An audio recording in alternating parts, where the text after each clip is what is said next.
But I don't know how you want to arrange this. Well, first of all, let me give you the CDs Yes. that I brought here. I have even more, but I only brought this much because we have so much space. Yeah.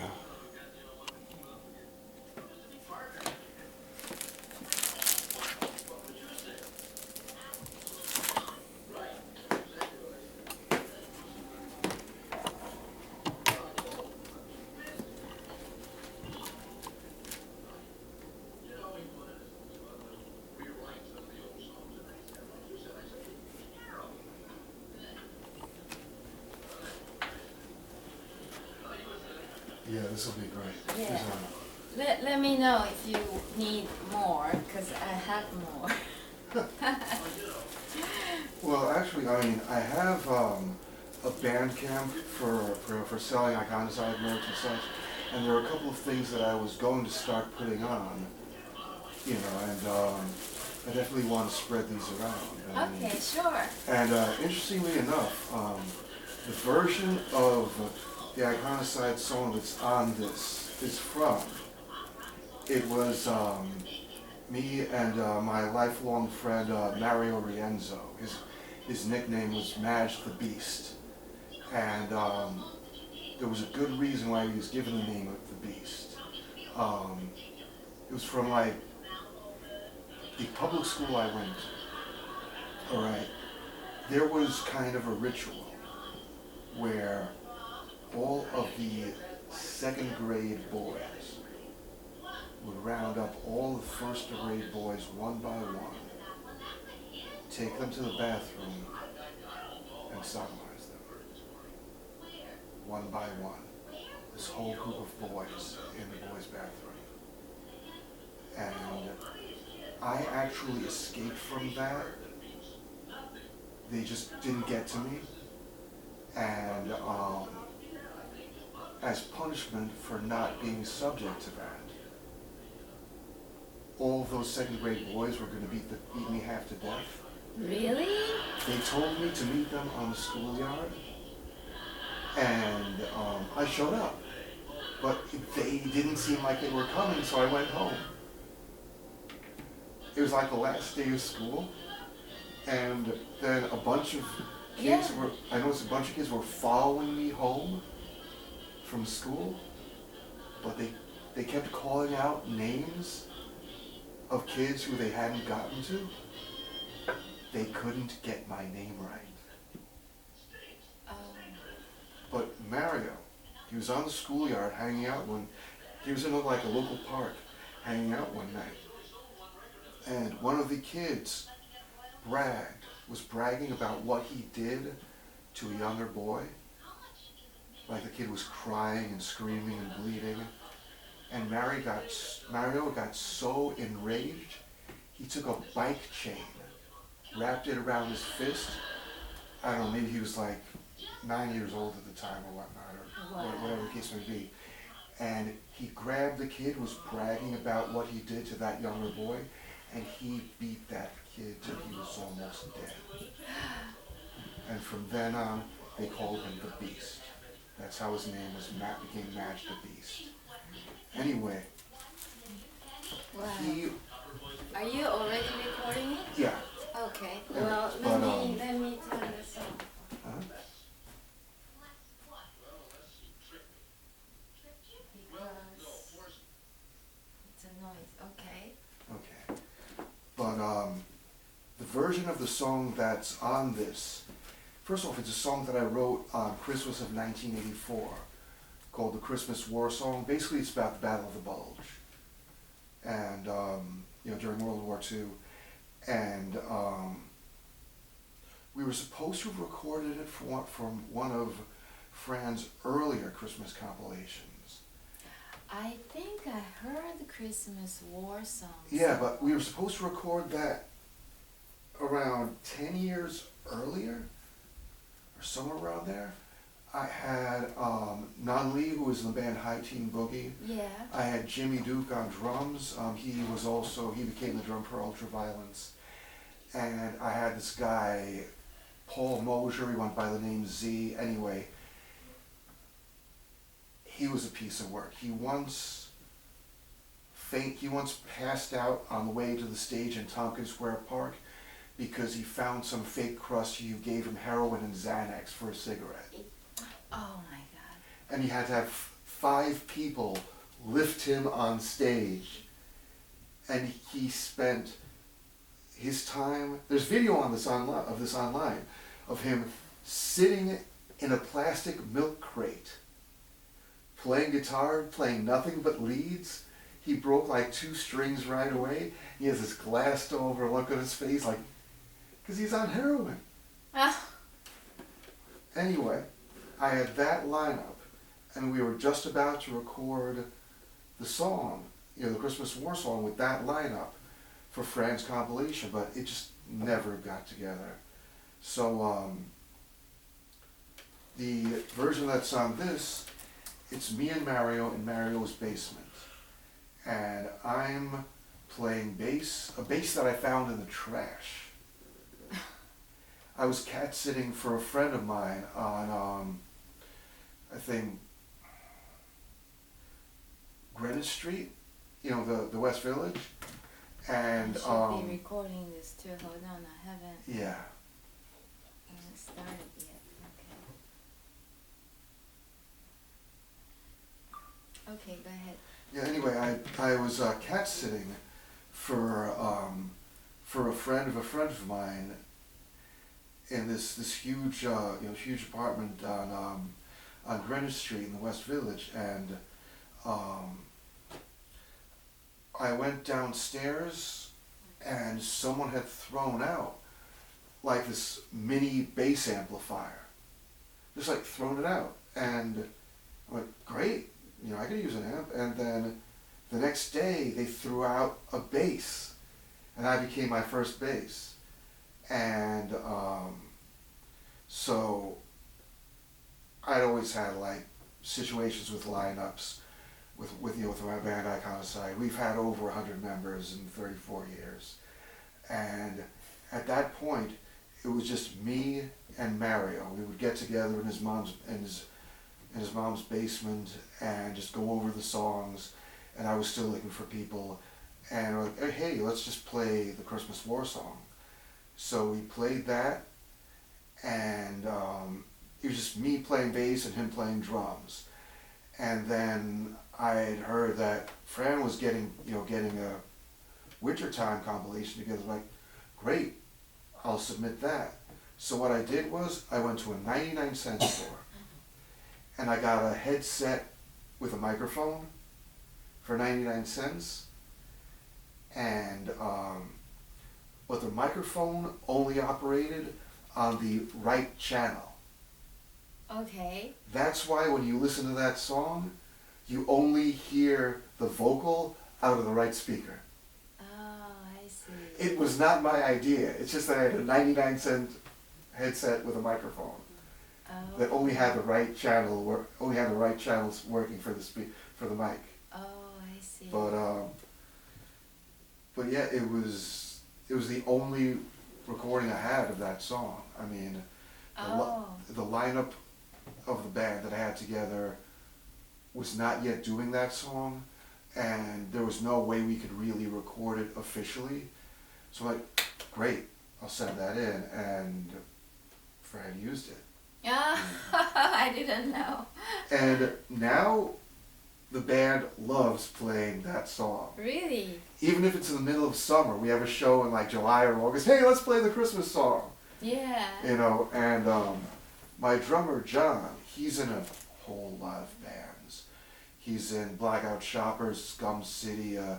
Now another band is called Sweet Francis and his Canadian Archies, because John is originally from Arkansas, and my guitar player, Randy, he's from Canada, and the singer's name is Francis, so Sweet Francis and his Canadian Archies. But Scum City, another band that he's in, John complains they don't have a Christmas song yet. He says, hey, even Iconicide is a Christmas song. This is the best Christmas song ever, the Christmas War song. So, yeah, every so often he just demands that we play that song. Mm. It's like a 1 minute song. It's, you know, a little bit of blues, a little bit of metal, a little bit of reggae, really rudimentary. But yeah, he loves playing it. I actually brought a bunch of stuff. Okay. Well, first off, I thought you might want a copy of this. We have added Fran's song to the set list. That's the show we just did in September. Oh, I see. And also, the next show up that we're playing, we had 3 bass players, and none of them are available. Okay. So for the next few shows, I'll be playing bass. But I mean, that's the situation with Iconicide anyway. We have people who their lives are like complicated. So I take people in when they're available, and if they're no longer available, then we need to change the lineup. We need to find somebody else. So we actually had a bass player, but he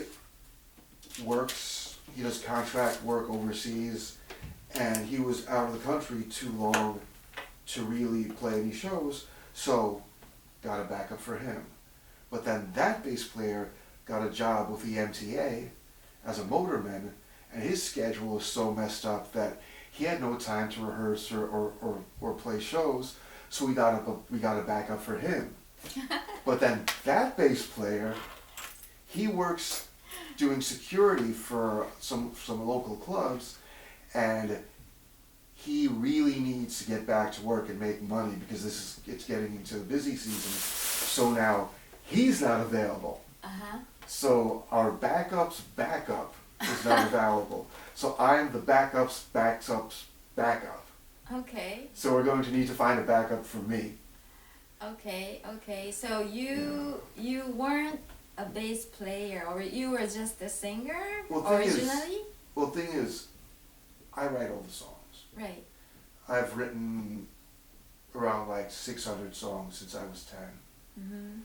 I do not consider myself a musician, but I need something to get the music out of my head to show people who actually know how to play. I never learned how to write, never learned how to play. My first guitar, wait, you can't even see me in that. Okay. The first guitar that I bought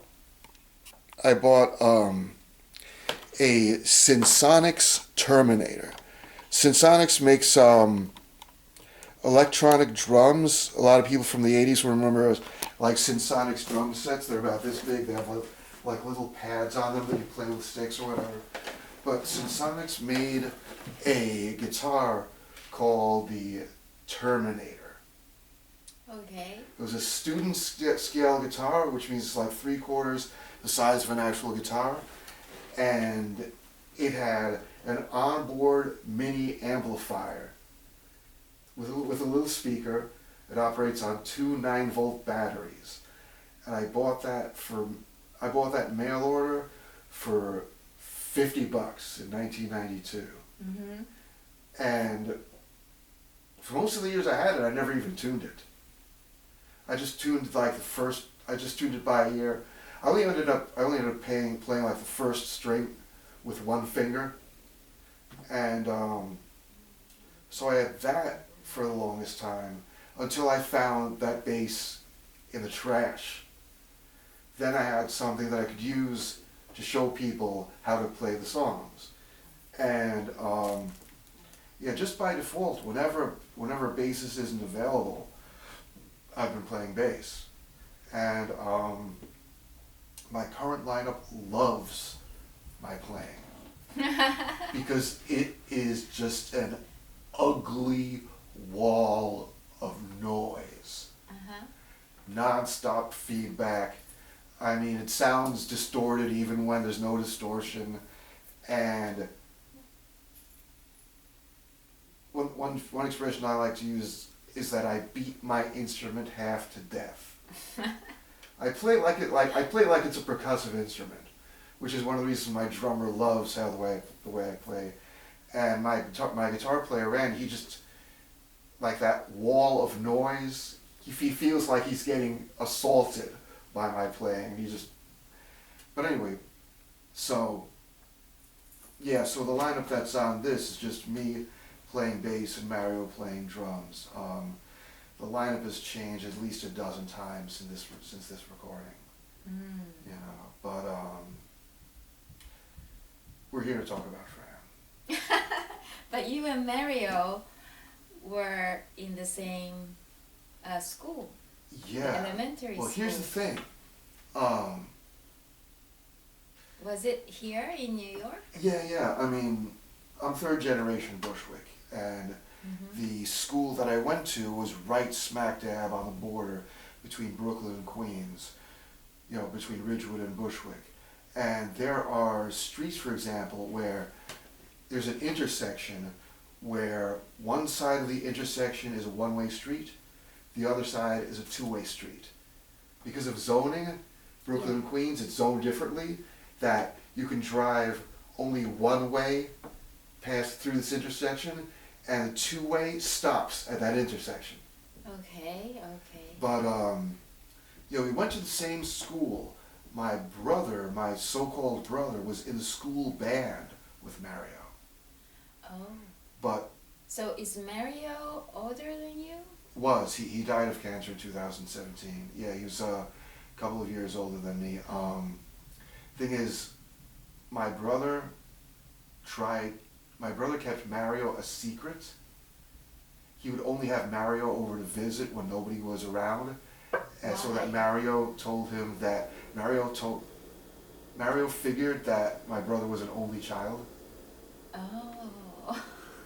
So I only met Mario when I was living down in Flatbush. I would put an ad in the New York Press for a drummer, and Mario answered it, and lo and behold, I found out we lived a block away from each other for a few years. Oh, so you never found out until then that your brother and Mario knew each other? Oh, wow. Yeah. Wow. Yeah. And, I mean, we could have been lifelong friends since we were like 7 years old. But we didn't meet until I was like 22. You know, and... Wow. I mean, a lot happened. That lineup broke up because there was this girl who came in, and she convinced Mario that the two of them were psychic, and that I was ruining the reception. So they had to quit to be together. Okay. And we actually saw each other from half a block away, but she was with him, and she pulled him back so he wouldn't say hello to me. Really? But then I moved back into the old neighborhood, and I was walking to the bank or something on a Saturday, and I see this guy. He's like late 40s at least, and he's like yay high, around 5 feet tall, wild white hair, you know, receding hairline back to here, you know, looks like if Charles Manson ever got to be 60, and he's walking down the street wearing like a t-shirt with a puppy dog on it, and gray sweatpants, and slippers, not even sandals, but slippers with gray socks. And I look at him and I'm like, there's something about that guy. So I don't like talking to people. I just don't like people in general. But I go, is your name Mario? You asked him that? And it was. What? He was that short?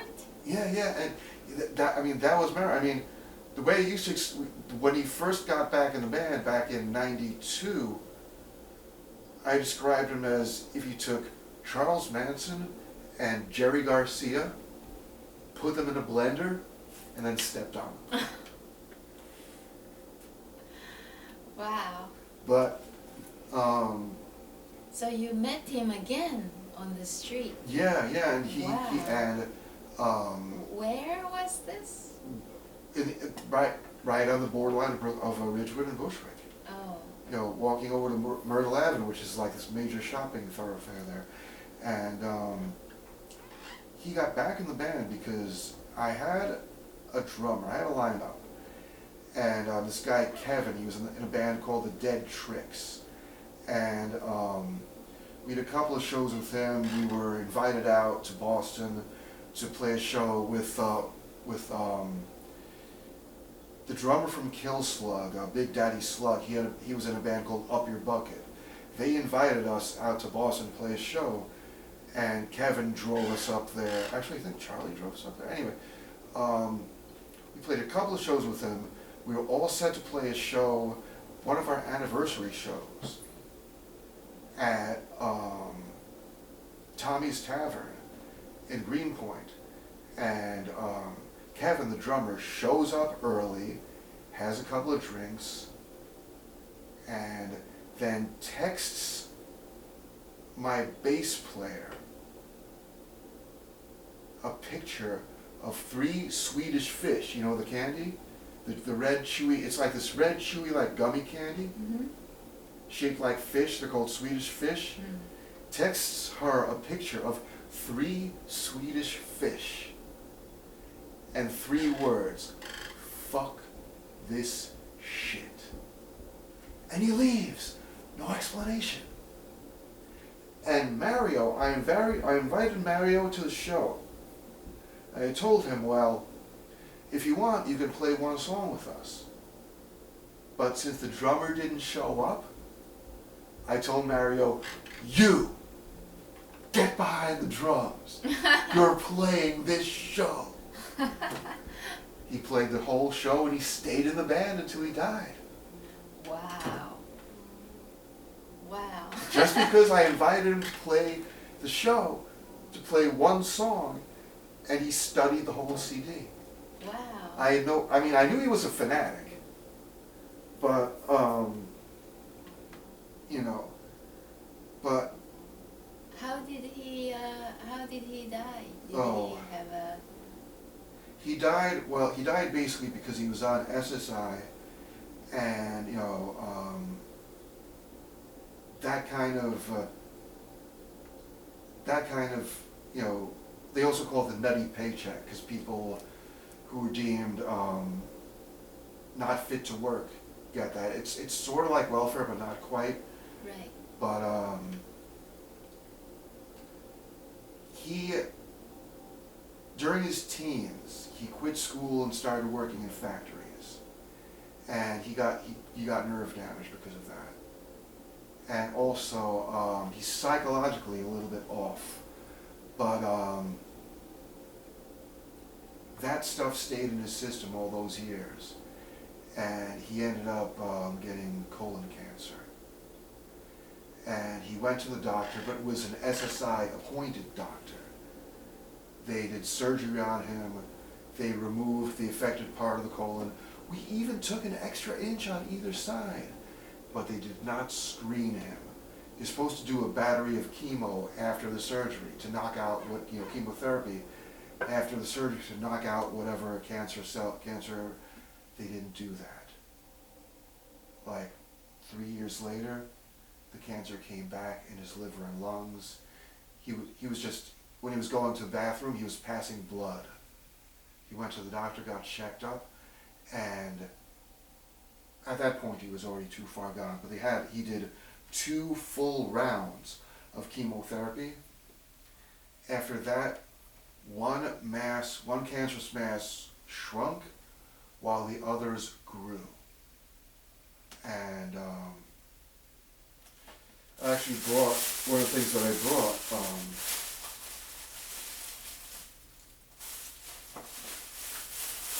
I brought a few of our CDs. I brought this because I brought this album, this is our live album, Jesus Corpse DNR,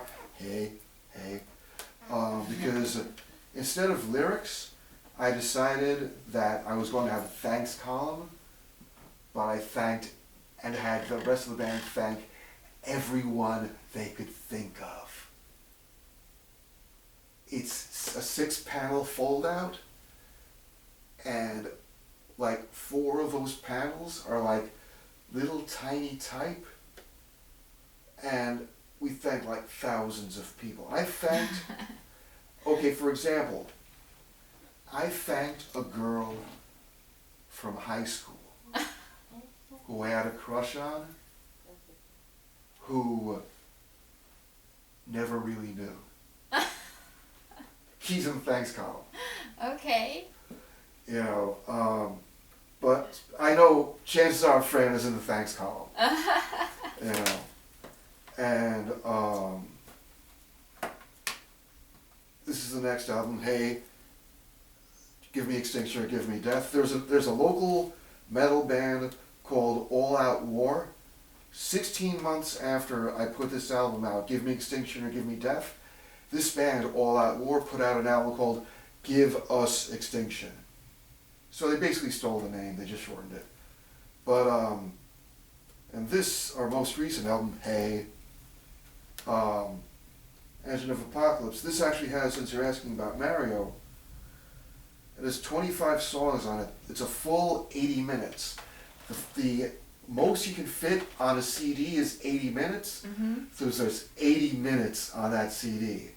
And the last track on that CD is the answering machine message I got from Mario, the voicemail I got from Mario, when he called me and left a message that he couldn't make rehearsal, and he just found out from the doctor that the cancer came back and spread to his liver and lungs.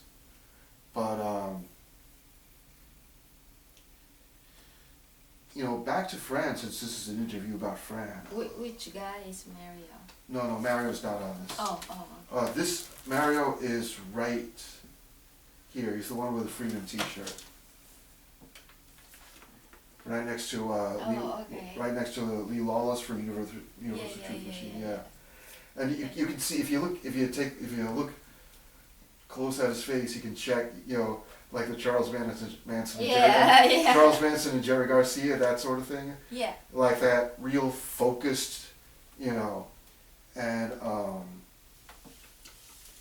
that, I mean, I heard you and I heard a couple of people say that Fran like spoke highly of me. And I think the reason he did so was because with all the things that have happened, you know, with the band, Mm-hmm. we just keep coming back. We just keep going. We don't let anything stop us. Yeah. And you know, I guess in a way, I mean, you could say the same thing about Fran. You know? Mm-hmm. Mm-hmm. I mean, you know, the first time that How did you meet? okay, yeah. I mean, I can actually start. If we're going to talk about Fran, I guess the first time he was I ever knew of his existence. So I got to go back to like 1983 because that's when like Ultraviolence, their stuff started getting played on like college radio, like around '83, because Ultraviolence had 2 songs, I think, on the Big City Records One Big Crowd compilation. It was an LP, a record of a lot of, at that time, new like hardcore bands like Shock, The Unjust, Sheer Terror had a song on it. Sheer Terror. Yeah. Her dad is the original drummer of Sheer Really? Terror. Yeah. But Anyway, yeah. you know, but Ultraviolence had a couple of songs on that compilation. They had the song Hate, which I believe Fran wrote because he used to do covers of that afterwards with Little Old Ladies. Yeah. And another song, I threw it away. And What's the compilation called? One Big Crowd. Okay. You can find it on YouTube.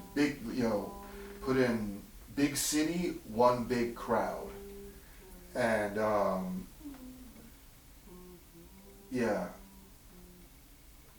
But those two songs, especially I Threw It Away, they stood out. I mean, some songs like stood out, and then I ended up meeting the people from the band. For example, ever hear of the band Ism?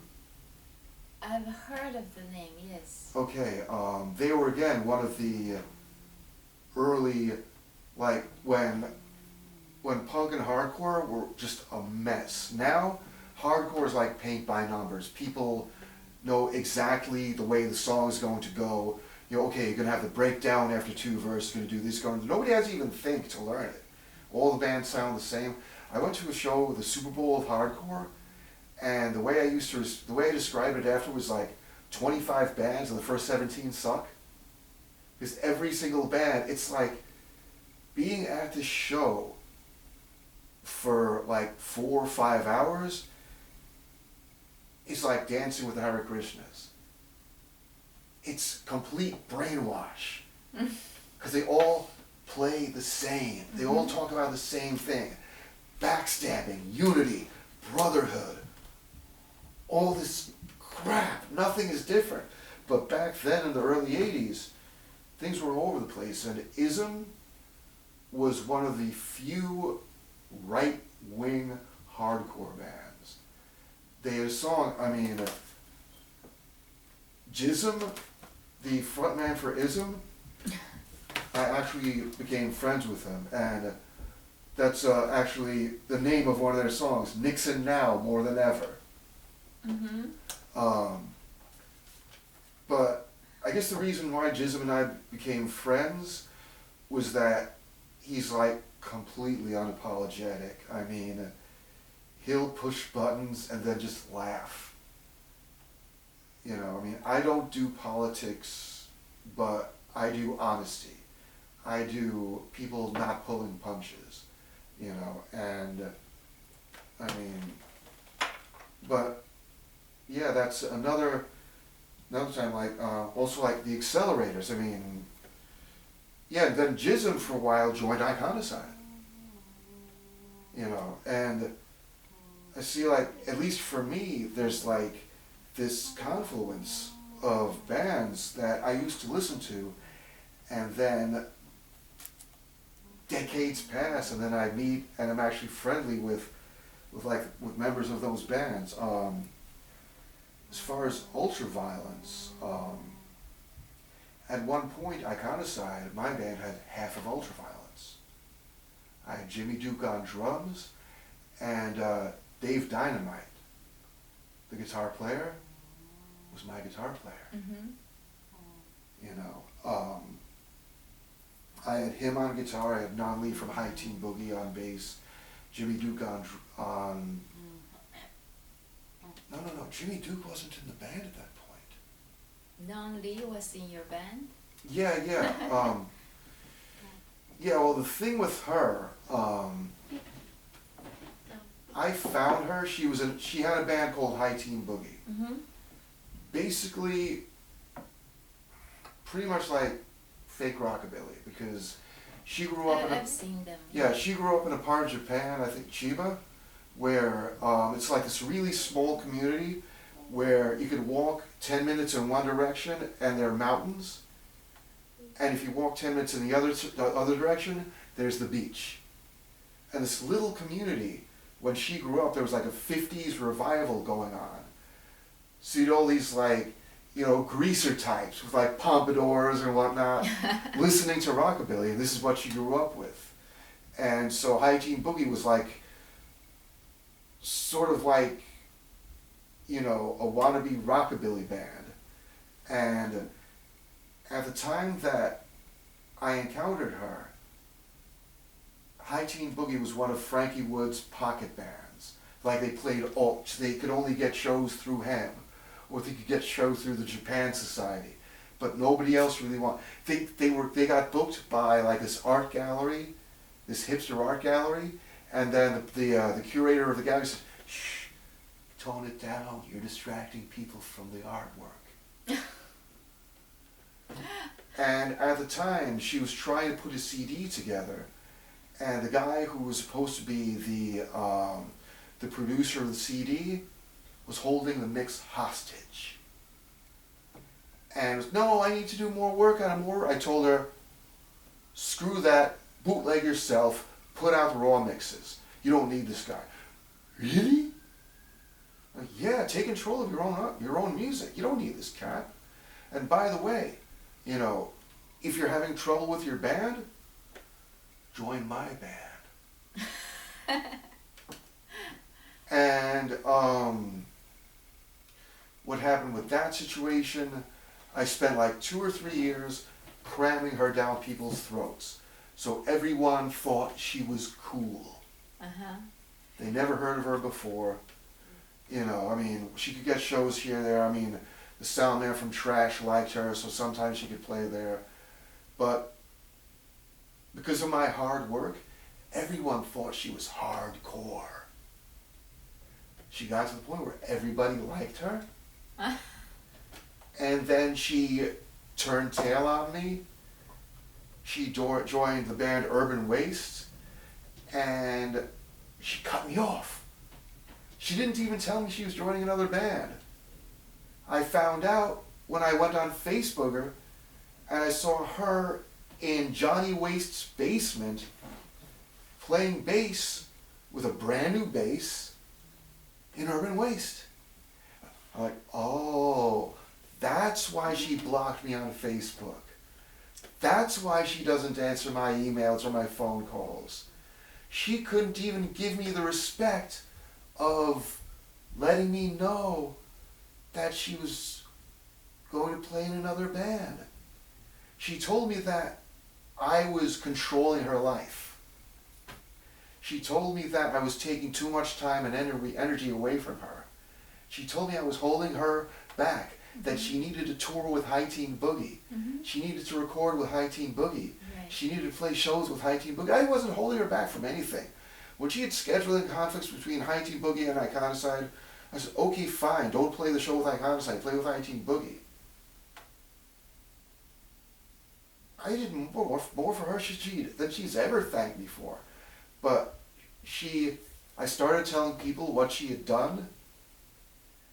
Then she turned the table, said that I was crazy, and I was blacklisted from the scene. I couldn't get a show anywhere.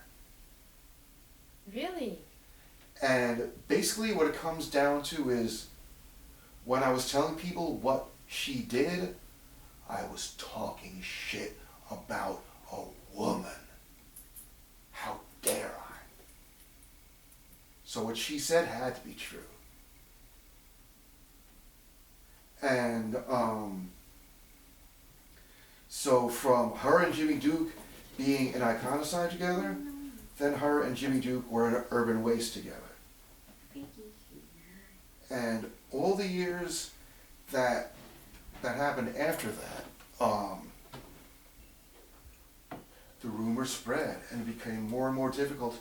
People who never heard of me were saying bad things about me. Mm. And I'm thinking, you know, Jimmy Duke, who knows me, who I respect, every time that Nun Lee was saying things about me, every time he heard rumors, he could have squashed it, he could have told the truth, he could have spoken up. He didn't. He let the rumors go, the rumors keep going, he let the lies keep going, he let people keep burying my name. And so finally I confronted him about it, on Facebook of course, because, you know, he wasn't going to talk to me or whatnot. I mean, I never really, he said, hey Cruz, how's it going? He would just walk away or whatever. And I told him, I said, every single day that has passed, you've let the lies grow. You could have spoken up, you could have told the truth, you could have squashed things, but you didn't.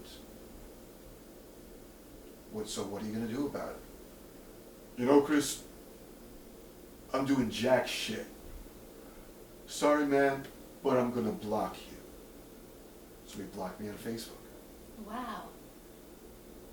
I mean, Jimmy Duke is a good Italian kid from Brooklyn. Comes from a good family, he's a union man, and I like him. I mean, but because, I mean, I don't know why, he didn't want to stick his neck out. You know. But, anyway, yeah. So anyway, there is this crossed history between ultraviolence and iconicide. You know, because two members of ultraviolence were in iconicide because Dave Dynamite was playing guitar and Jimmy Duke was playing drums in iconicide. And then two members of iconicide, because we shared Jimmy Duke went back to, you know, was in ultraviolence. Then two members of Iconicide were in Urban Waste, because Jimmy Duke was in Urban Waste and Nan Lee moved from Iconicide to Urban Waste. Anyway, yeah, but the first time that I actually saw Fran face to face, there was this record store that was run by this woman, Perry Masco. She went by the name Pee Wee. She had a band called ICU, and well, there's history with that too. ICU, I first heard them because I was a staff writer for a zine called Bad News, and the guy who used to do it, this underground promoter by the name of Bob Z, was the publisher of Bad News. I was 17 years old, and he saw one of the zines that I was doing, Someplace Like Earth. He's like, "Hey man, you want to write for my zine? You can do reviews of like demo tapes and like other stuff." I'm like, great. And I ended up being one of the staff writers for a few years. My picture is actually on the front cover of one of the issues of Bad News. And Bob Z also did these, what he called cassette zines, these tape compilations with bands we like new members of. And one of the bands was ICU. They did this punk version of the aria from the opera Carmen. Pee Wee went on to open this record store on Bedford Avenue called Pass Out Records, and she would have bands play in the store. It wasn't a very big store. The store itself was like maybe as big as this, about this part of the apartment, and she had like combo amplifiers. She had like speakers she would put on the other side. She had a drum set she would set up, and one of the bands who she had play, who I actually have video of up on YouTube, was Ultraviolence. And I'm like, great! After hearing them as far back as 1983, because of hearing them on college radio, and then hearing them on that Big City compilation, I finally saw them and saw them in person, and but one thing that I didn't like about the performance is that maybe it was the singer Tony's idea, but one of the songs that really grabbed me, I threw it away. They eliminated a couple of the. They actually took out one of the verses because there were a couple of lines of that song. There's like a bridge, and Tony, he sings, "I threw out my books, I threw out my Bible, I fucked up my future." And hearing that at like 13, like, wow, damn. But when I saw them at Pass Out Records, he didn't sing those words. And they also played the A7 reunion show that Wendy from Guillotine and Brian, who was also in the band Apple, put together. He didn't sing those words at that show either. So I don't know if he thought they were like too strong or whatever. But I think my main impression of Fran from that show, and one of the reasons why I don't think I really spoke to him, at the time when I saw him playing with them, this is my first impression, but he looked too happy. I mean, I had no idea that this was happiness in the face of whatever was going on in his life, and that happiness that I got from him was coming out of perseverance. But you know, oh, he's smiling too much. I don't want to go near him.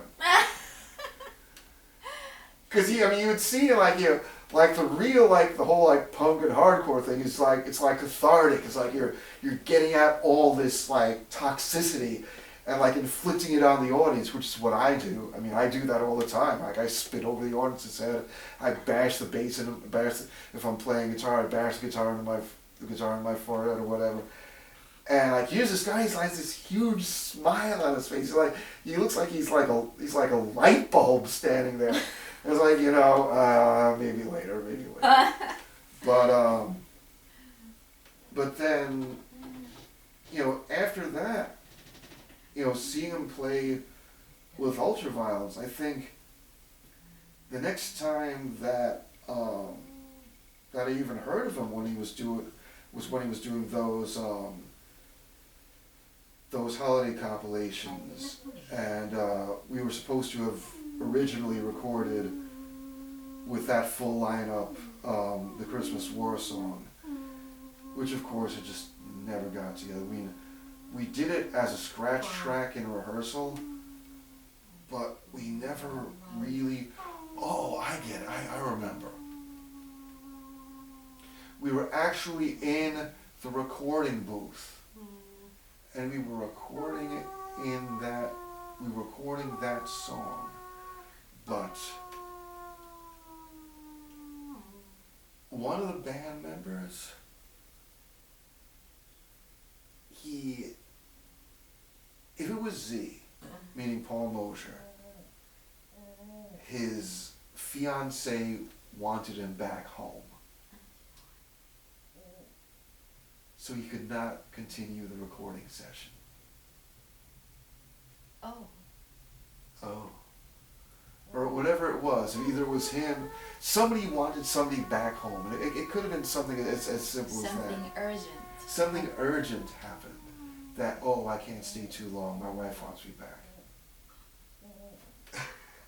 And we did not record the song for the compilation. Oh, okay. And then lo and behold, this 8 years later. 8 years later. 8 years later, that's when, and Mario was already dead at that point. He wasn't even in the band when we originally, that was like, yeah. Who had to go home? 8 years ago?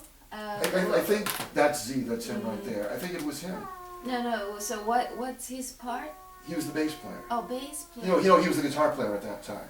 Guitar player. Yeah, there's Nunley. Oh, yeah, That's Jimmy Duke over there. Yeah. And, but yeah, somebody had to go home. They could not continue the recording session, and we couldn't record the song. And was he the one who played with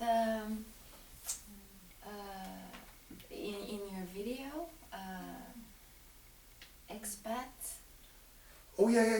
Did he play with That's Jimmy Expat? Duke. Yeah, he's the one he's the one who blocked me on Facebook because he But couldn't. he Because he looks couldn't. so young.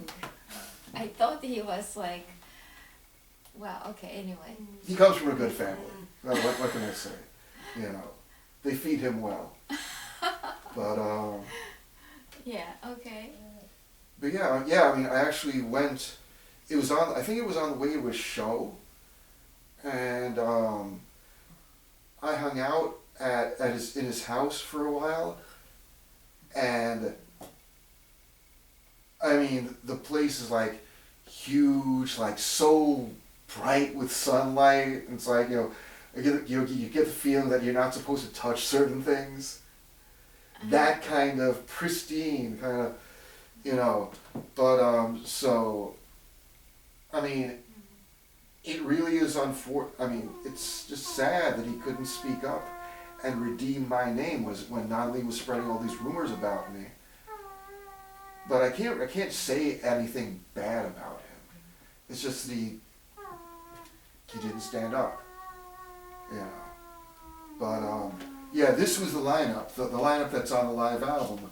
That's the lineup that was supposed to have recorded, the Christmas War song. I see. Back around the time that a little bit before this album was recorded. And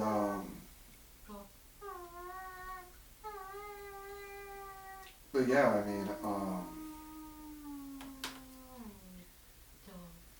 yeah, once again, back to Fran, I mean,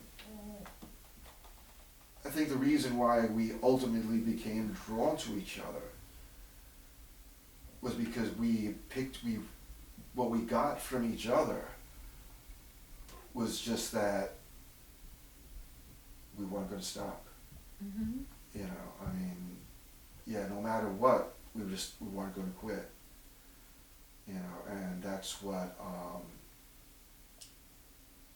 that's what we probably admired about each other the most. One of the release shows that, Fran had like 3 release shows for this compilation. And the first one that he had was at Hank's Saloon. And my band, Iconicide, were bill. We were not expected to play. I just showed up because I figured, if I'm going to do video of the shows that my band is playing, I might as well do video. I may as well video all 3 shows. And so I show up. It's taking a little bit for the show to get together, and Fran walks up to me and says, "Hey man, you're playing." I'm like, I'm not prepared to play. I mean, I'm just doing video. No, you're playing. I don't have a band with me. You're playing. Well, I don't know what songs I'm gonna do. You're playing. I didn't bring my bass. Takes his bass, gets his bass, hands his bass to me, and says, "You're playing." So I look at him like, I guess I'm playing. That's why when you see the video, it's just me standing there singing and playing bass because Fran insisted. Oh, I see. I mean, he was just gonna push me. He would not take no for an answer. And recently I found out that a couple of places that he had my band play, we are not the type of music that is allowed to play there. Like, I think it's Freddy's Bar and Back Room, and a couple of other places in Brooklyn where he played.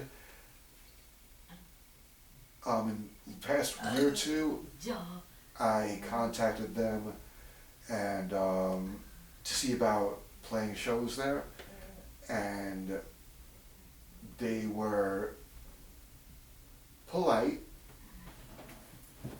but they were very firm, and there's like, "You're just too loud for us."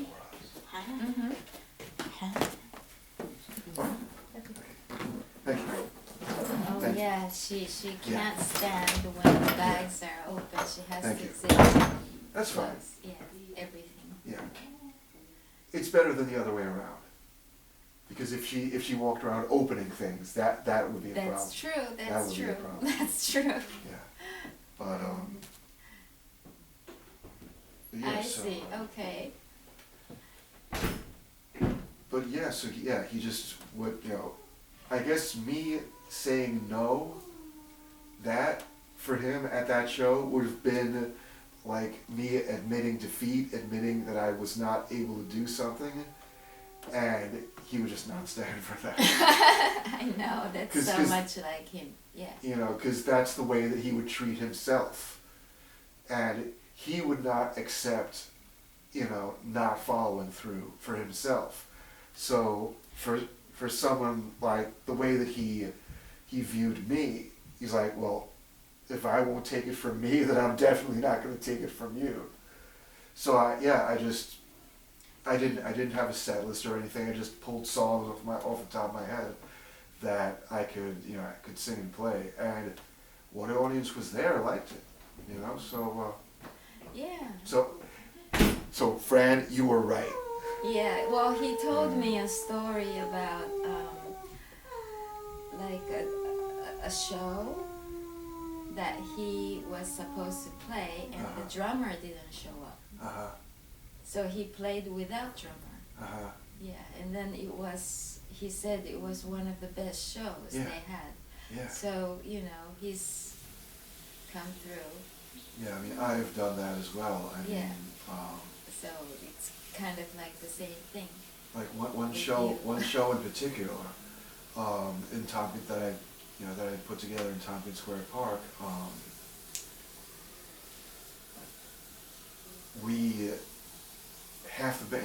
Half the band did not show. I mean, we didn't have a drummer. We didn't have a guitar player. It was me and Namli. And we had invited Jism from Ism to stand in on keys for a couple of songs, but since it was just me and Namli, it was like, well, I guess he's playing the whole set. So we did that show as vocals, bass, and keyboards.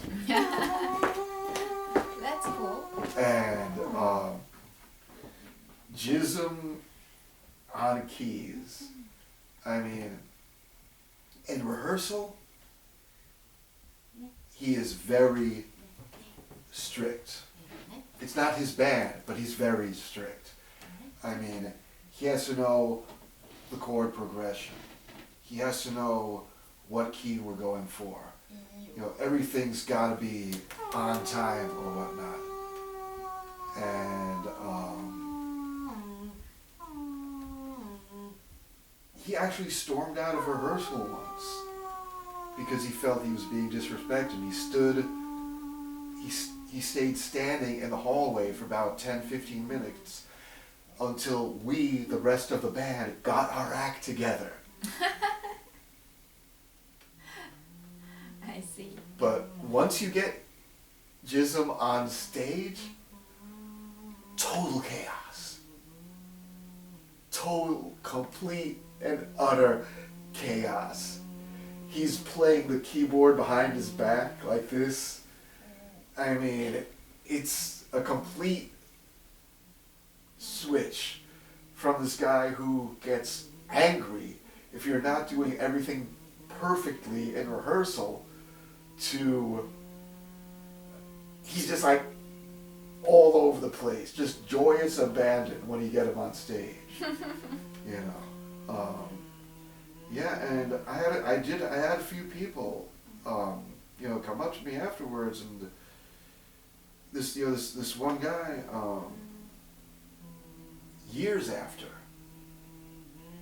we were talking about something or another, and it's like he brought to mind that show in the park with just me and Nanli and Jism almost playing the song, just like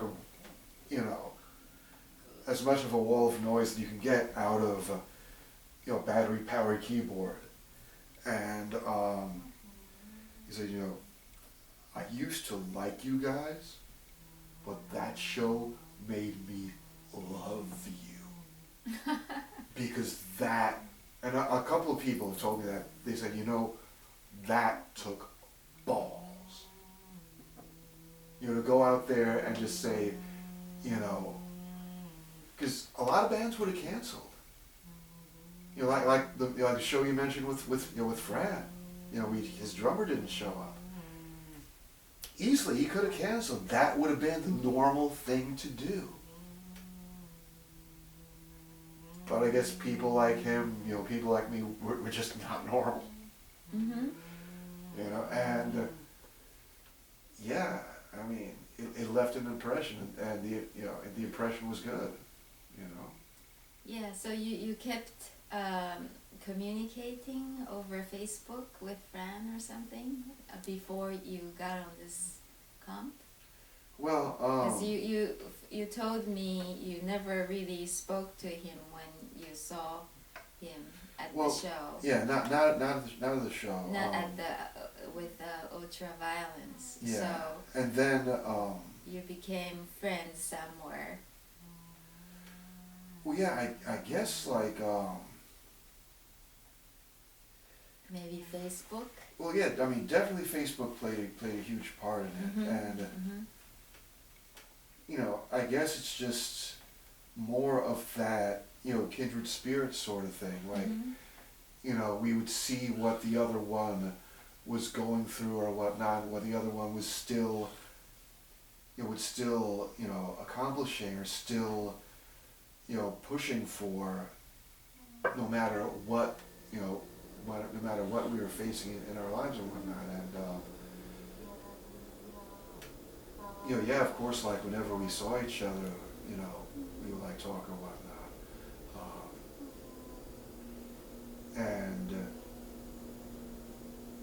Yeah, whenever he was stateside, you know, he would put together like a round of shows, and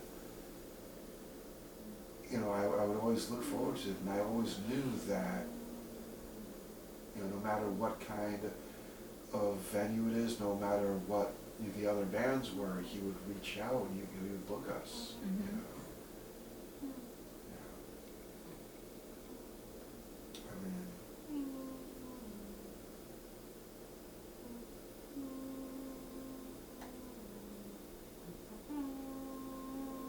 You know, just thinking about him, you know, just thinking about him being gone, I mean, it's like,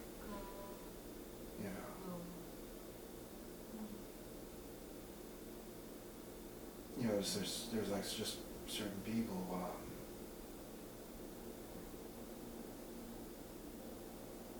you know, it was almost like a complete shift that when I first saw him at that show at Pass Out when he was playing with Ultraviolence,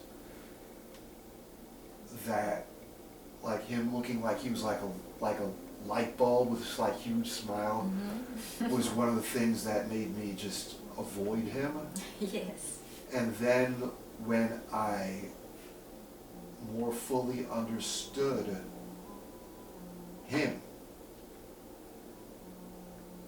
that's one of the things that I came to respect the most about him.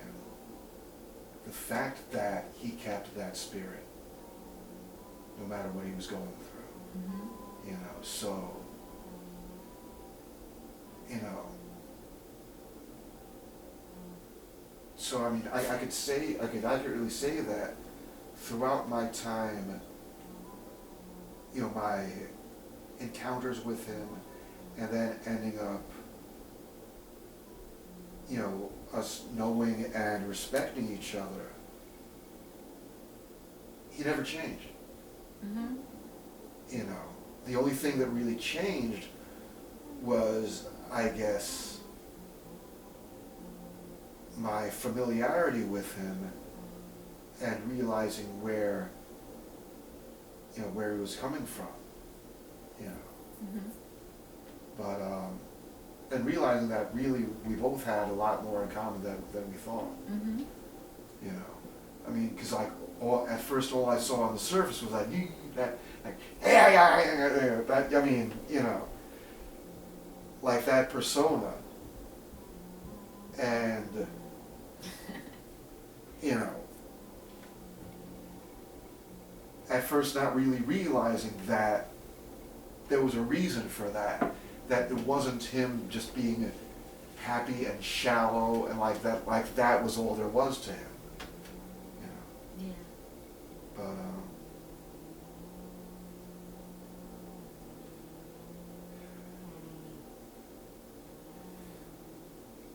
yes, Good. as I might have mentioned, this is one of the compilations that, oh, I didn't bring it.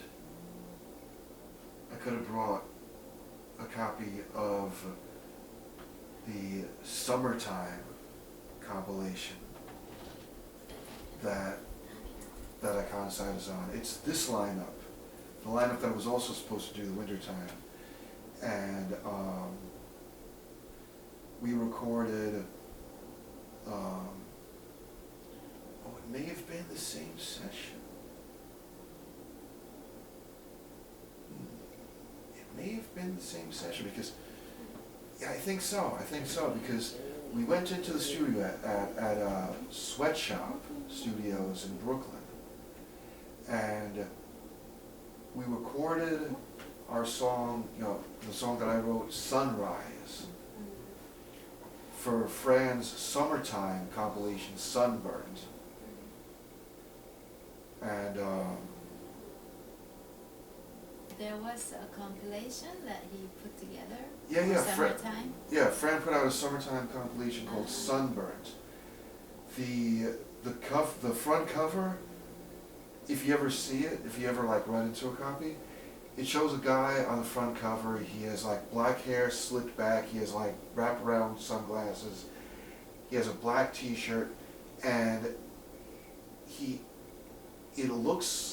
just holding the bottle that way, but in the picture he's drinking a bottle of suntan lotion. Oh, okay. And it says Sunburnt. That has Iconicide's song Sunrise. Okay. It's the most summertime song that I could come up with. Basically, the lyrics are about the earth plummeting into the sun and everyone dying. Mm-hmm, mm-hmm. Really, you know. Yeah. Do you have an extra copy of that comp? Or I don't know. I have a copy of it. can you maybe send me, because I don't know about that comp. So can you send me the whole album, maybe over internet? Yeah, I can do maybe that. the Yeah, that's the same thing. Like we transfer because you can do like large files. Yeah. And then like the cover and the definitely back cover and because credit and all that. That was Because I don't know about that one. that was a very good compilation. I mean, a number of bands who I know and are familiar with were also on that, and also bands who I'd never heard of or heard. The Blame are also on that.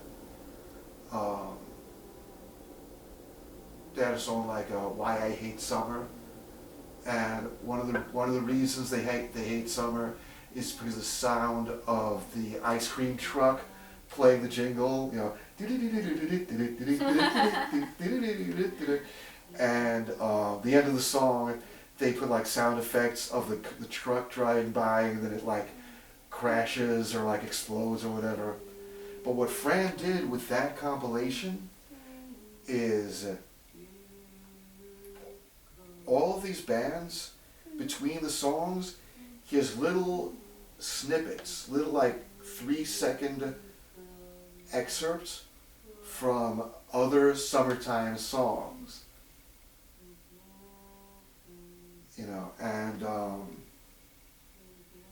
there are a few hit and miss songs there, but it's a lot of different types of music. Mm-hmm. Like there's one song in particular that really stuck in my mind. For some reason, the name escapes me now. But it's about not being able to get to the beach. Basically, you live in the ghetto. Ghetto Beach, that was the name of the song. The name of the song was Ghetto Beach. Instead of going all the way out to the beach, what you do when it's summertime and it's really sunny, you go up to the roof. You have a towel or whatever, and you just stretch out in the sun on the roof of a tenement in the middle of the ghetto. Yeah. You know, but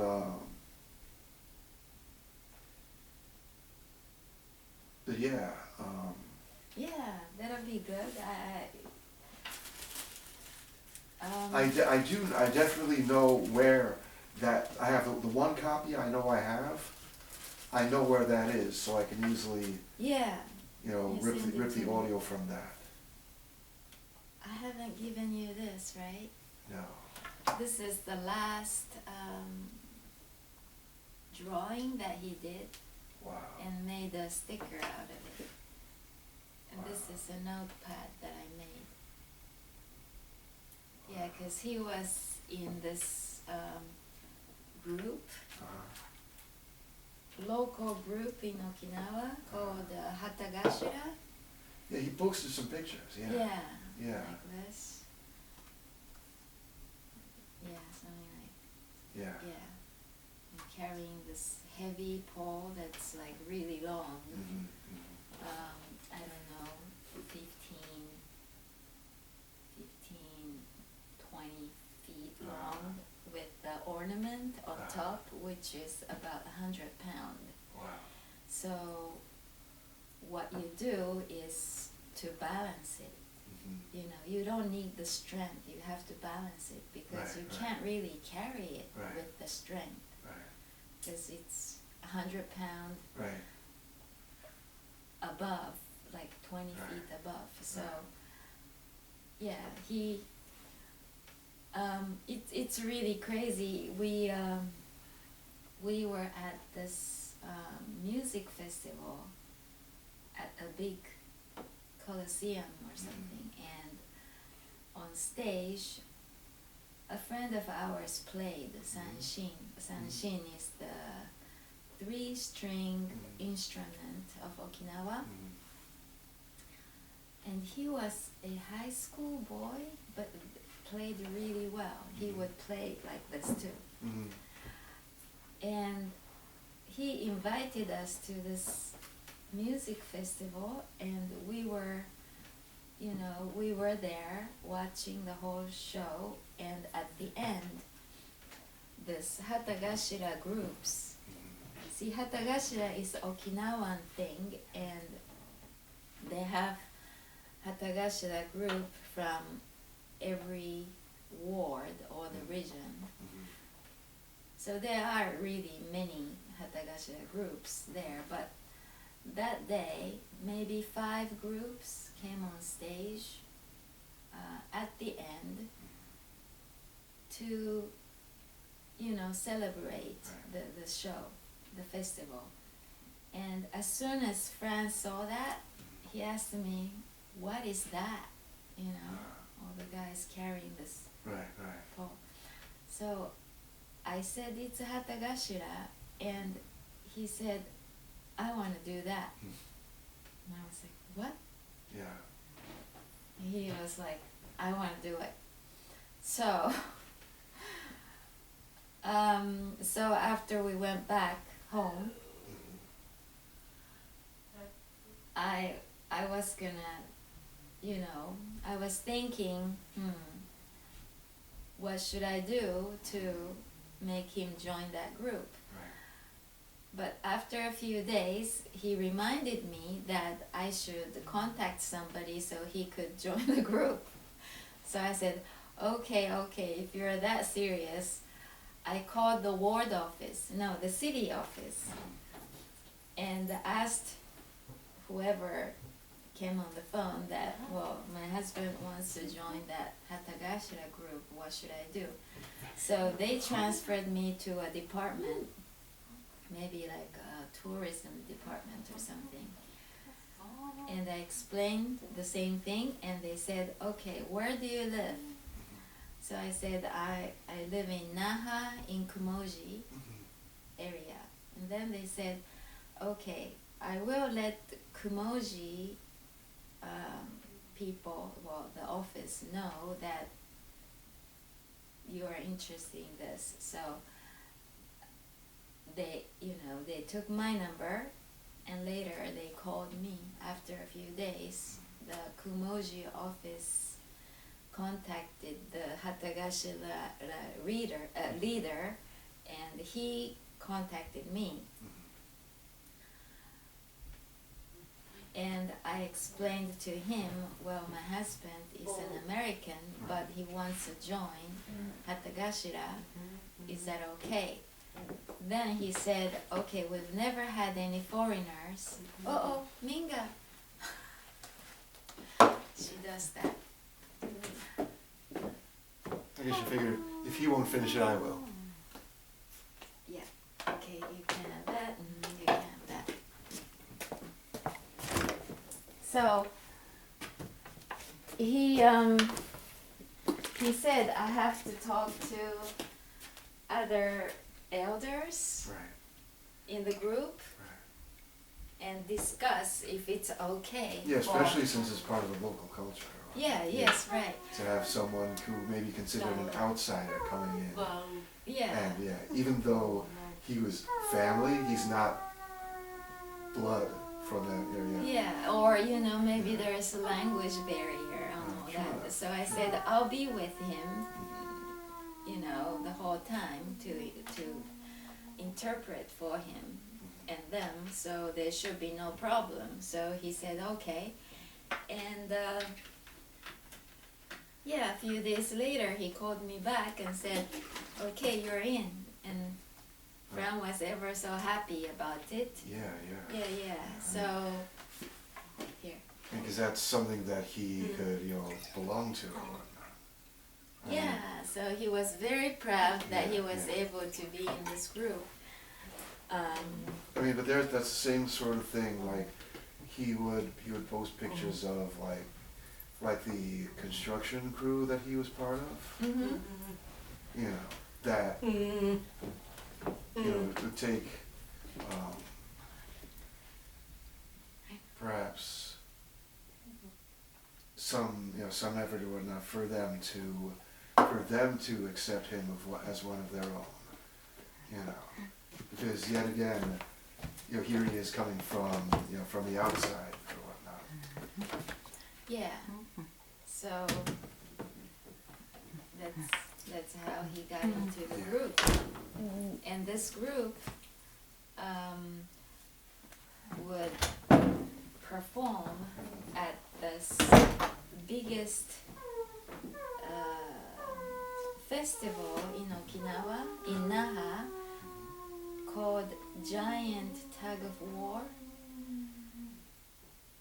And I think they actually have a Guinness record of the biggest rope in the whole world for tug of war. The rope itself is so huge that they have to block the main street of Naha, the city of Naha, kind of like a Fifth Avenue. They block the whole street, whole avenue for this event. It happens every year around October 10th. Whatever Sunday it gets, 9th or 11th, around the 10th. Is there a reason for that or some? I don't really know the reason for that, but October 10th is, in Japan, it's a holiday called Sports Day. Okay. Yeah. Good enough. So So they would put this rope is so huge. I am 5 feet tall. Right. I think the diameter of the rope is taller than me. Wow. And you have to climb up on the rope.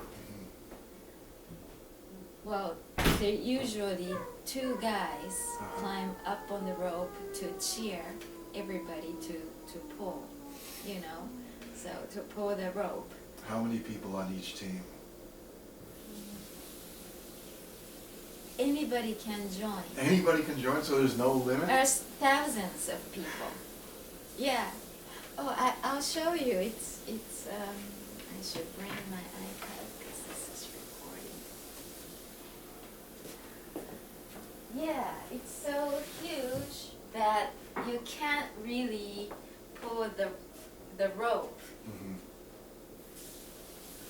the main rope itself. So there are like ropes to pull the rope? Yes. Yes. That's what you were trying to say. There's ropes to pull the rope. Like Katz's Deli. There's a famous deli on Delancey, wherever, called Katz's Deli, and I went there once. And I was going to go online to get a sandwich, but I realized somebody told me, you know, I walked out. I never got to the counter because I didn't realize that there's a line to get online. Okay. You have to take a number, and when your number comes up, then you can get online. I see. But sometimes it's so crowded that there's a line to get online. Right. So in this case, there are ropes to pull the rope, because you cannot pull the rope. Yeah, because there'll be like a lot of little ropes coming from the main ropes. Yeah. So if you are there, you can just join and grab a rope and then start pulling. It's a huge event, and has anyone ever taken note how many people? I'm sure, yes. You can. They have the. Or you just walk up and you grab the rope and you start pulling. Holy, wow, wow, wow. Those are the people standing on top of the road cheering. Yes, yes, yes. Maybe you should come one day to pull the rope. Well, I mean... Here, look, like that.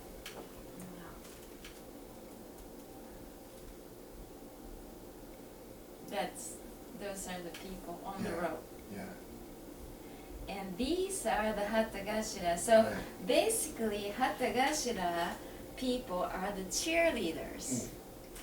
They're like, okay, so they pull the rope west and east, east and west, and to compete. Right. So there will be like 7 Hatagashira teams on each side to cheer, you know. They're cheerleaders. Yeah.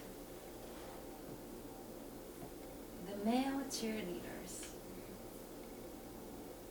That's other parades, but yeah. So anyway, that's Hatagashira that he joined. Yeah. So I printed these. I was gonna make an album for his mom.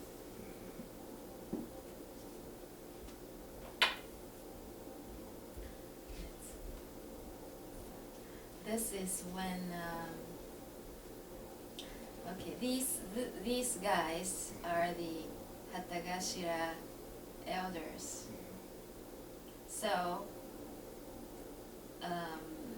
this is at a party, I think, you know, Hatagashira group party, and we went, and at this restaurant there was a sign and a guitar saying, if you sing a song, you get a free beer. So, of course, Fran picked up the guitar and start like playing songs, not a song, but right. Well, thinking that for every song he's going to get another beer. Whatever. So he was playing songs, just like what he does usually, and then he got not just a beer, but he got this huge bottle of Okinawan liquor called awamori. So he was so happy that now he could share this bottle with all his mates. Wow.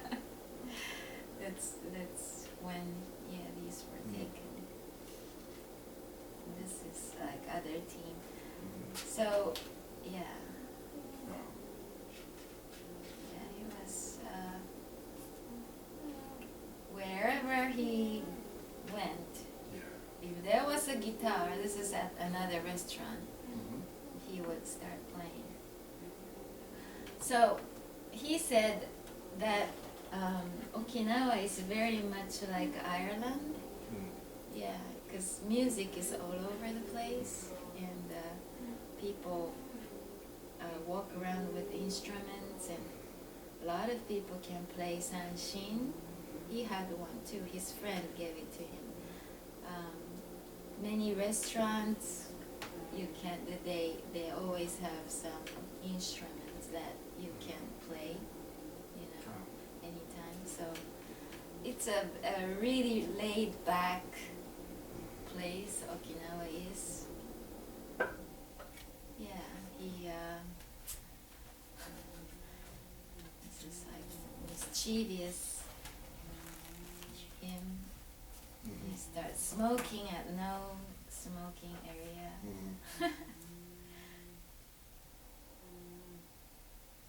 And he would do a Santa Claus at this elder's home or special needs facility. Yeah. He got to do all these because of Hatagashira, Once he joined the Hatagashira team, it's like without him joining Hatagashira team, I probably would have never known all these local people. I would have never been in this local group. I mean, Okinawa is kind of like Hawaii, People retire and go there, or Florida, move there because it's warm. It's a subtropical islands. It's beautiful. And so a lot of Japanese people from mainland retire and they move to Okinawa. Or, a lot of younger people too, they prefer Okinawan weather and atmosphere and spirits, so they move there. But moving there is one thing, but being really in the community is another. Well, I mean, because he saw, that, he saw that, and he said he wanted to be a part of that. Yeah. And because he felt the urge, the need to be part of that, you had to go along, and because, of course, because of the language, because of other things, because of the local government and all that, it was necessary for you to familiarize yourself with these agencies. Yes. And that, as a byproduct of that, it sort of forced you to become more civic-minded. Yes, that I'm so grateful. Because Fran saw this shiny new toy, this huge thing. Yeah. How do they do that? Why are they doing that? And his inquisitiveness, which,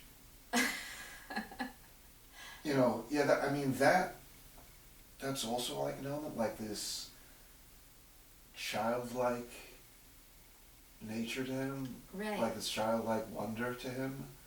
You know? Curiosity. Yeah, it's like, hey. Right.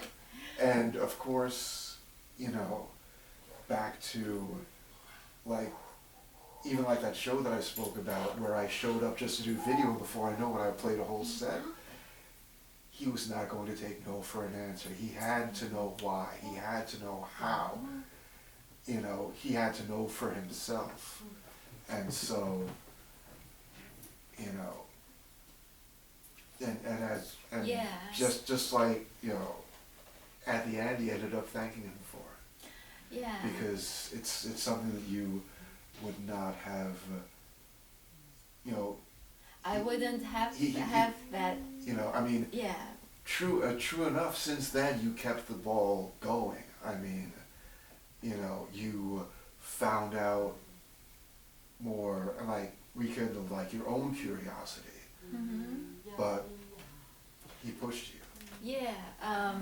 So after, like, a few years, COVID hit. Yeah. So no festival for like 2 or 3 years. Yeah. And this year, October, it's October now, right? So like about 2 weeks ago, October 9. What's today? Today is like 21st. 21st? No, 22nd. 22nd. So about 10 days ago, or yeah, we had this festival this year. And what happened was at the festival, well, of course, now I am a part of the team, with Fran's spirit now, and everybody expect me to be in the group. And I have to show you,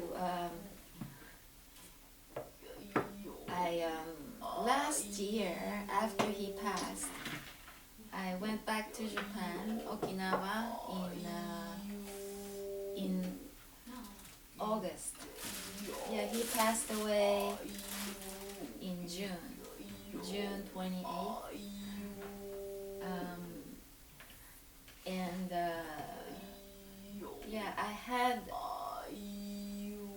I had a gathering. At that time, the COVID was still around. So I had to wait until November when COVID was calmer. I was able to organize a gathering for friends.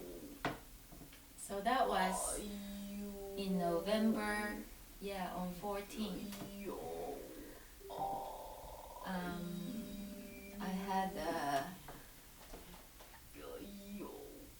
I had a gathering on the beach, local beach, that we used to go swimming.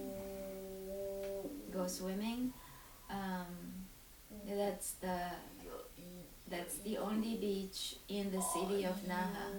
I mean, outside of the city, there are tons of beach everywhere. And we scattered his ashes there, and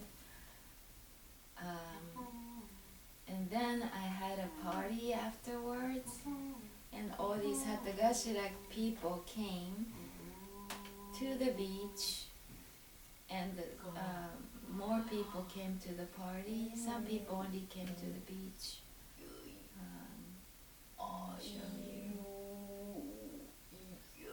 And it was so wonderful that Hatagashira group, they didn't plan to, but at the party at night, because there were so many of them there, that they decided to do this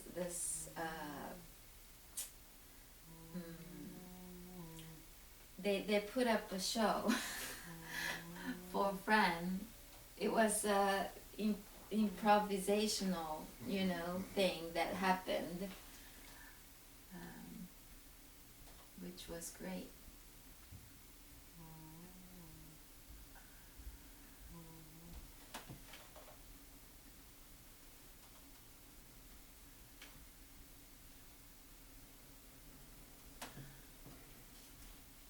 This is at the beach.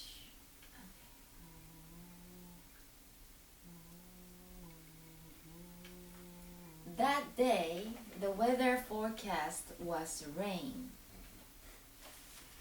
So, I was going to use this facility if it really rained, so we could stay under, under the roof. But, yeah. But what happened was, it never rained. It shined. So we were all like, wow, must be Fran. He's the drummer of the band that Fran created in Okinawa called Kamikaze. Yeah, he was talking about them. These are all the people who showed up on the beach. Yeah. The drummer played the guitar and sang a song for Fran. Yeah, all these friends.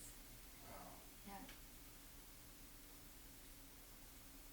So this is at the party at night. Mm-hmm. Yeah. I was doing the slideshow to show, this is from when we scattered his ashes by the Met Stadium.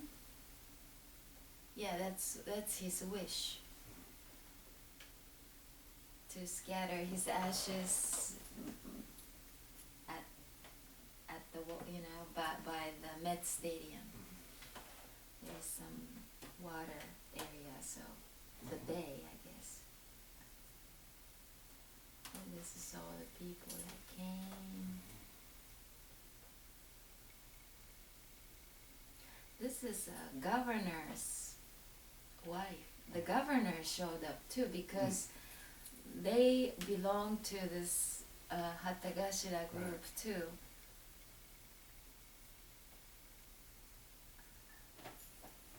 Yeah, so we were all playing Fran's music and people were dancing along.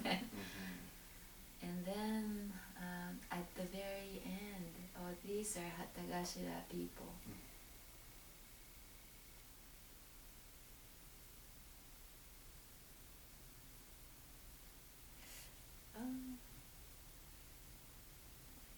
They did all this. The video. Yeah, no, you passed one up. One of the ones So that you this just is showed the me. one. Yeah. Okay, this is the video. Yes.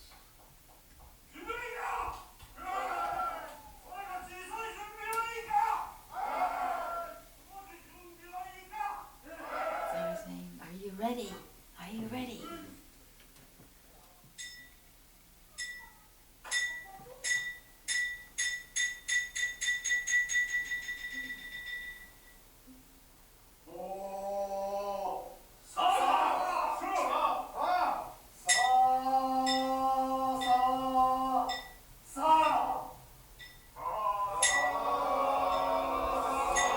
That's what they sing when they carry the pole.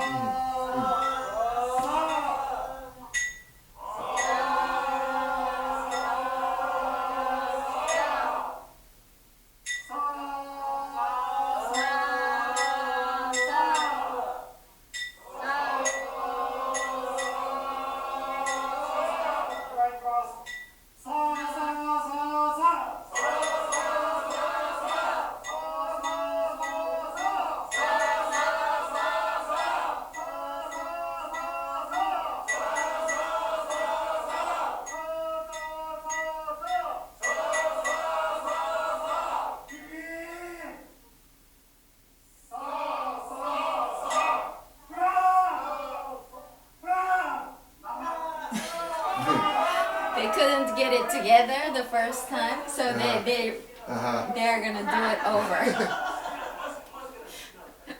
That was the rehearsal.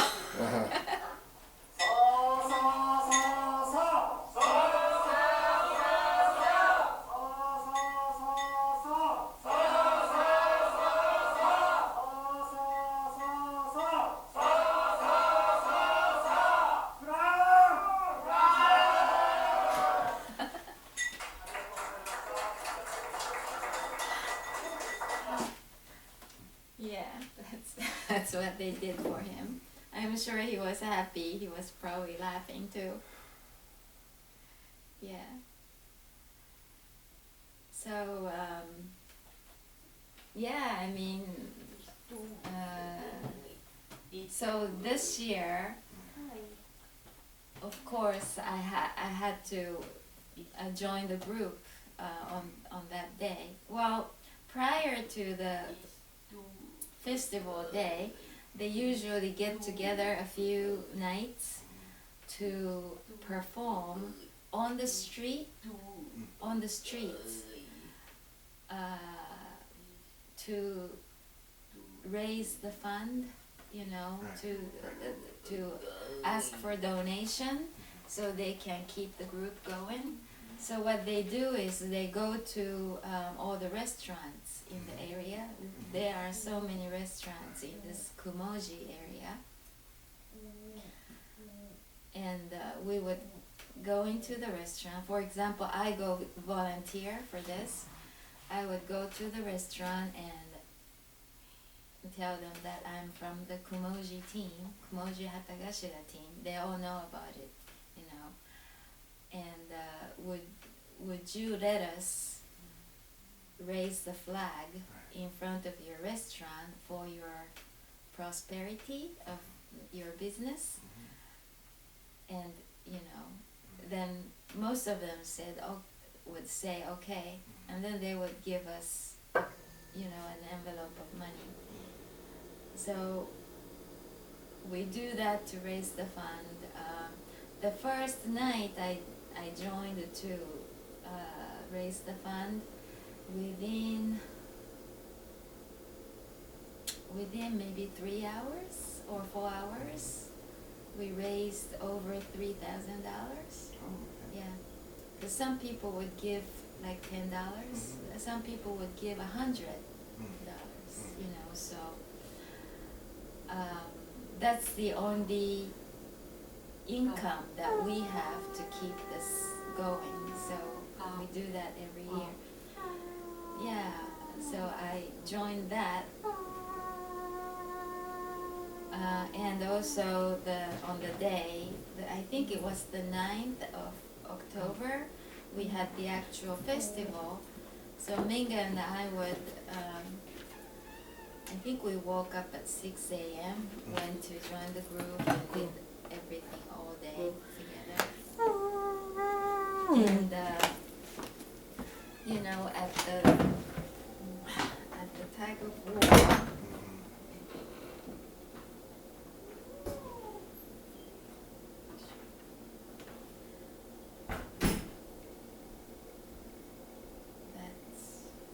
started a slideshow. No, yeah, just let it go. No, it started a slideshow. I just said, let it go. Yeah, I will let it go. Yeah. I just want to show you these. This is the rope. Oh, wow. This is huge. So there would be 2 ropes like this. You know, one from the west, one from the east. And they are usually not together at the beginning. So let's see if this is the one rope, this is another. They are usually put apart like this at the beginning. And before we actually start the real tug of war, they ask this one of the rope to come into the center. So then people have to pull to the center. So this year they asked the east rope to be pulled in the center, so it was done. And then now it's a turn for the west rope to be in the center. So people were pulling. Right. Then the ropes fell apart. Of the Some huge no, rope, or not the small whole. ropes? The small ropes Yeah, fell yeah. apart. Uh-huh. So they figured that's dangerous because when you start pulling, if the rope fall apart, people could get injured. Right. So there was no actually pulling this year. They said because the rope fell apart, you know, it's there's no winning. It's even. Mhm. It's fair. Mhm. You know. Mhm. So there was no pulling. But after that, all the Hatagashira teams were like raising the flags. So that was that was a lot of fun.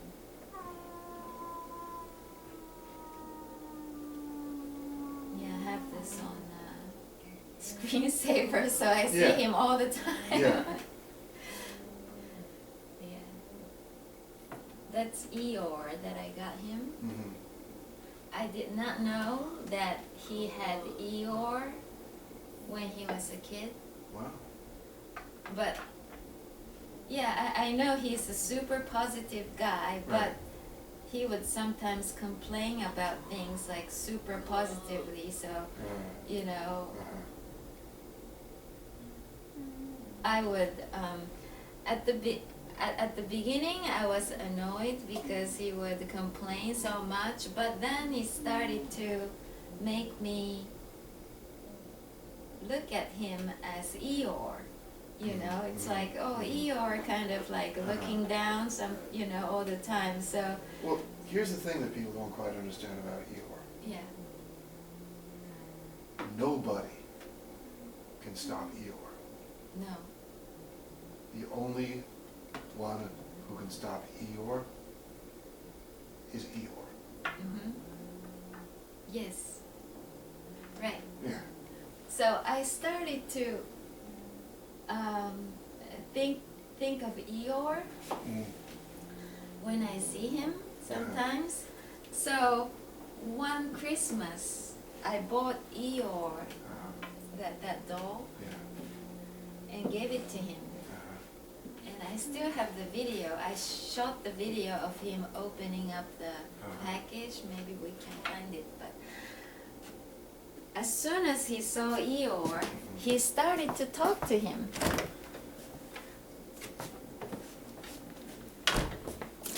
You know, and None of this. would you like some more? No. No? Are you sure? Yeah, sure. Okay. Give some to Minga because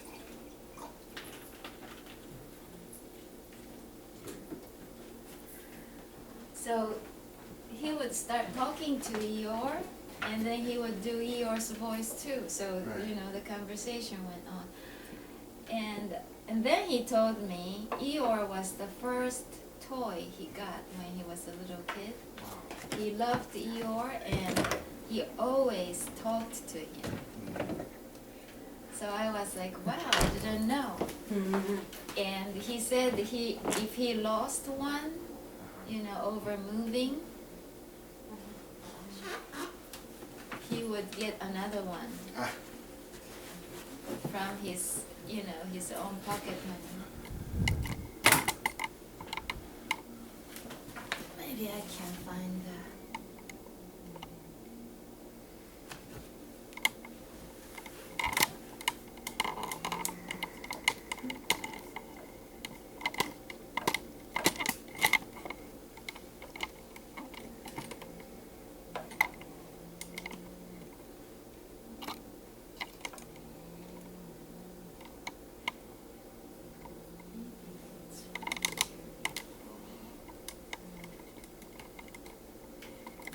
Is everything okay?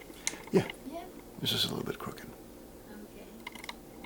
Let's try this.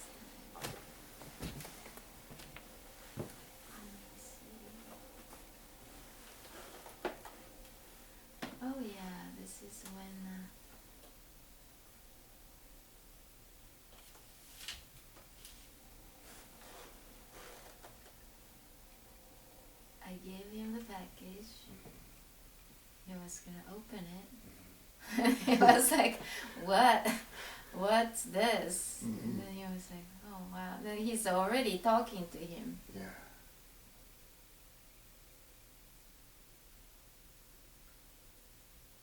Okay, this is. Who you standing with the middle of the ditch? Wait a minute. Thought I had a longer video. Oh, maybe this one. Yeah, he just started to sing songs with it. There we go. By Eeyore.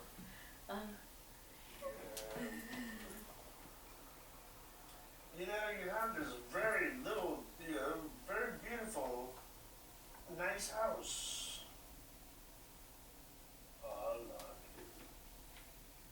But you never go in there.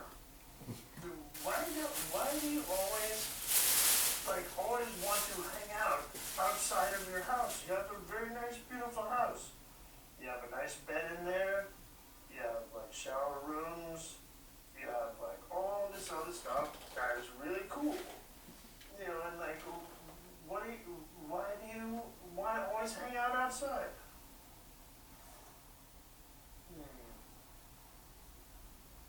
Well,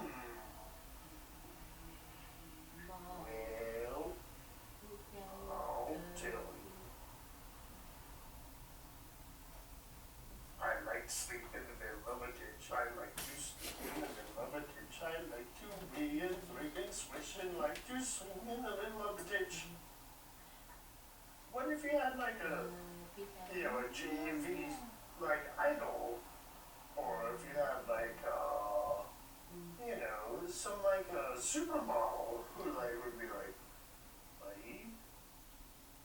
well, I'm only a side actor in movies. Who gets all the money? That bastard. You can't say that stuff about who. He hooked you up. You know? I'll tell you, man. You know where Pooh left me? Oh, he left me in the middle of a ditch. He left me in the middle of a ditch. That son of a bitch. He left me in the middle of a ditch. Hey, wait a minute. I thought you said you liked being in a ditch. Well, that would be my choice. It wouldn't be anybody else's choice. It'd be my choice. All right. I get it. You on whose side? I'm not on anybody's side. I'm just here. I'm just sitting around. I'm talking to you. And I just wanted to know, like, the way you felt about the movie that was going on. Yeah. I got my money. And you know what? Your wife is oh, she's hot.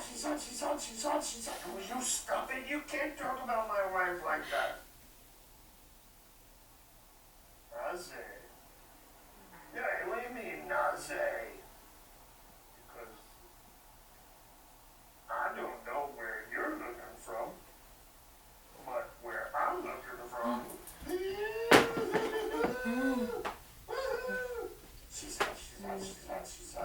Will you stop it? Oh no. I'm not gonna play it.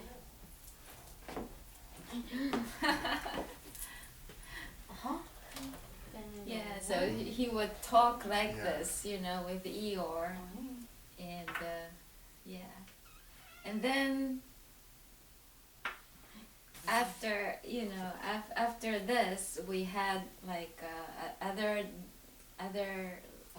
dolls, like I had a dolphin, a little dolphin at home, so I would play with Eeyore, like, oh, hello Eeyore, So Eeyore has friends.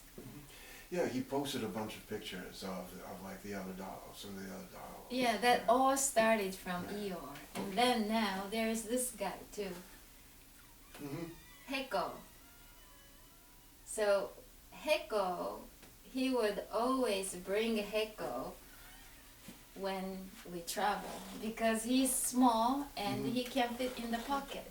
You know, all the other guys are too big, not so convenient to carry around. So to end up like Heko is always with us. So I brought him too this time. Yeah, so. Drinking some tea. You want some tea? The Japanese tea? Yeah, tea would be good. Yeah, okay. This is a roasted green tea. It's not a regular green, it's a roasted one. So it's got, it just has some, so be careful.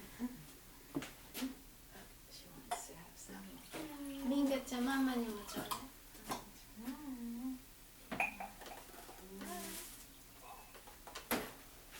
Thank you.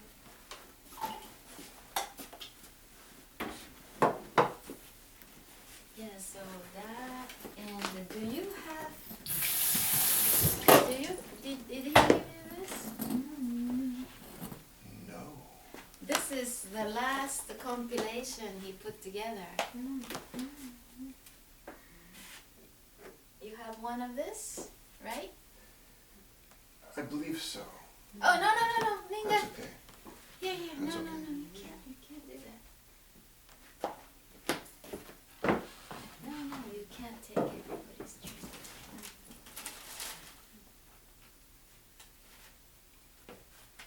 If you don't have one, take that too. Okay. Yeah. I think that's Yeah.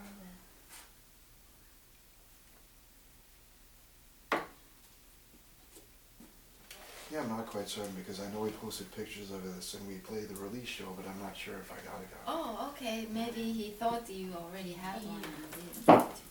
Either that or my room just dated it. Yeah. Alright. This is the Whale CD I recorded. Oh, wow. It's just the voice of a whale. Wow. So,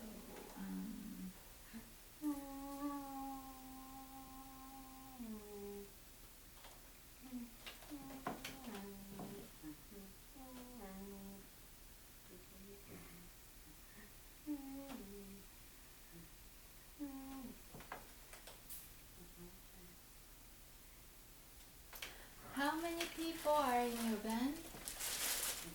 Currently? Currently it's only 3. It's me, the drummer, and the guitar player. Okay, 2 for them. Yeah, so. Yeah, thanks for bringing these. I It's took just unfortunately you'll be leaving town before the show. I know. Yeah, but I you already know. had your schedule set. Yeah, November 5th. I know, yeah. But that's nice that you keep playing his song. I'm sure he's very happy. Yeah. He'll be there. Yeah, I mean because as said, when I didn't listen very, a lot to the songs on the CD. I know I said if he had given me, I'd listened to it a couple of times when he had first given it to me, but because you'd said that you were going to do the compilation, I knew that there had to be a song that I would gravitate towards. I mean, I'd seen him perform a number of times with Little Old Ladies, and there are a few songs that that may have been considered like signature songs, like people would request like The Good Stuff, or Getting Heavy, or She. Yeah. Because She is like really, it's episodic. It's like 3 songs in one. You know, it's as if there's like a single subject to the song, but looking at the same subject from 3 different angles. Mm-hmm.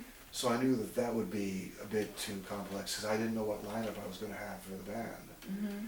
So at first, my concern was to do one of the shortest songs possible. Just because I didn't know if I was going to be playing bass. I don't know who was going to be playing bass. I don't know how much energy, how much time or energy the band was actually going to devote to learning and playing the song. I didn't know when or if we were actually going to be able to get it recorded. And then I hit upon that song in particular, Watching You, and it spoke to me. I mean, it's about somebody, you know, getting fucked with repeatedly over and over by, it doesn't matter who, it's just like, and not for anything in particular either. It's like, I'm just trying to live here. You know? Yeah. And, bit by bit, the gripes pile up, the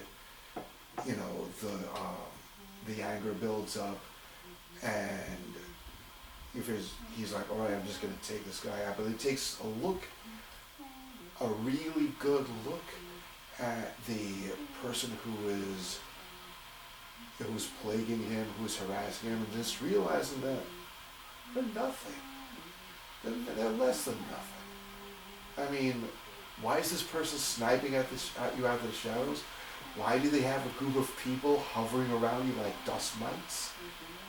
Because they're too cowardly. They're too cowardly to face you one-on-one. That's why they're like going like this and pointing at you and like trying to stir up, trying to get you to act out. Yeah. Because they don't have the strength, they don't have the self-respect to go, because that's how things used to be. Mm-hmm. It used to be that, especially in New York, Mm-hmm. you had a problem with someone, one-on-one, face-to-face. Bang. A real street fight lasts 8 seconds. One person gets the upper hand, beats the other person to the ground, it's over. But harassing people and stalking people and cyber-stalking people, that can go on for years. You know why it goes on for years? Because the people doing it are cowards. Yeah. A bully Yeah. is a coward. Right. Like, oh, we've got 100 people who are following you. Because you need 100 people. Yeah. You're so damn small that, you can't even piss to fill my shadow. I mean, you're nothing. You're less than nothing. Mm-hmm. And so, I mean, I brought the song to the band, and at first they were like, well, it's kind of weird. It's got this little tag on at the end of the chorus. It's, this is happening, that's happening. How are we going to play it? Are we going to scale it down? Because we tune to C. Because of my voice, it's a lot more comfortable for me to sing in C rather than standard, which is E. E is like the lowest note. We tune the first string down to C, then we follow, chromatically with however many steps down it would be. If it's like 3 steps down, 4 steps down, or whatever the case may be. And then we started like playing the song and actually learning the song and really liking it badly. Mm-hmm. And my guitar player, he knows someone who has a room in a music building on 8th Avenue, and I knew for a fact that we weren't going to just block out a day at like a professional studio to record a song, and I know that the way Iconicide records, we don't spend like a month recording an album. Like every band spends a month recording an album. They put down scratch tracks. Oh, today we're going to record the drums. Tomorrow we're going to finish up the drums. Tomorrow we're going to lay down scratch tracks for the bass. Oh, next week we're going to record the bass. Then, okay, and it's like day after day, week after week, month after month. That recording that I had sent you, totally live. Yeah, that's cool. There's like, the band was playing. There was a vocal booth. I was in the booth, and usually when we're playing, especially live, if you watch videos of us playing live, you'll see me, and my drummer John calls me the James Brown of punk rock, or the James Brown of hardcore, because I'm always signaling the band. Like, this means keep doing what you're doing. This means that it's like a clock ticking, a change is going to come on. This is like, okay, the mosh part starts. This is speeded up, and there's like all sorts of hand signals. We played live. I was in the vocal booth, and at first like, oh, I don't know about this because we're not going to be able to see our hands. You're like a conductor of the orchestra. Basically because, as I said, I write all the songs for the band. Right. And, the songs have, a lot of the songs, or even all the songs, have like odd like time signatures, or the chord progression, or the way that the song is built is atypical. It's not normal for this or any other genre of music. Because I grew up on like a whole huge array of music from like different sources, different eras. I mean, I looked up some of the songs that I remember singing when I was a kid, and the song dated back to 1908. And what was that song? Oh, I forget what song it was in particular, but yeah, my childhood was terrible. I mean, terrible. I've had people grow up in poverty tell me that nobody lived as bad as I did. But there was always music. And so my songs take like all these little things that got into my head. Like, there's one song on this set in particular, City Life, where the way that my drummer learns the songs, it takes him a long time for him, she's just covering it. Yeah, okay. It takes him a long time for him to learn the names of a song, so he'll have to come up with other ways to remember it. And City Life, he remembered as the types of music that it draws on. So he calls that song Minutemen Bossa Nova Diva. Because part of the song sounds like it was like a Minutemen song. Part of the song sounds like it's just straight bossa nova. And some of it takes like part of a Devo song and keeps, ricocheting back, doing circulating in one verse between these three types of music. Wow. And so, I can't just, I don't just like sing the song and just like leave the band to sing or swim. In order to keep everyone keep everyone on the same page. Of course, if I hear like Oh, here. You don't want it? if I hear the, She was gonna dump it here. if I hear somebody start to stray, then, you know, I will, you know, especially if I'm singing at the time, I have to do something to get them back on board. That's where the hand signals come from. Mm-hmm, mm-hmm. And I've done this with lineups as far back as I can remember. Mm-hmm. You know. And they end up thanking me for it because, you know, sometimes you get lost, I mean, because they expect a song to go a certain way. Mm-hmm. What is that? Oh, sugar. I always bring my own sugar. Oh, okay. You want some spoon? Yeah, if you could.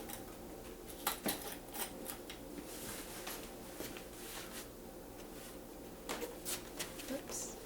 You know what I have?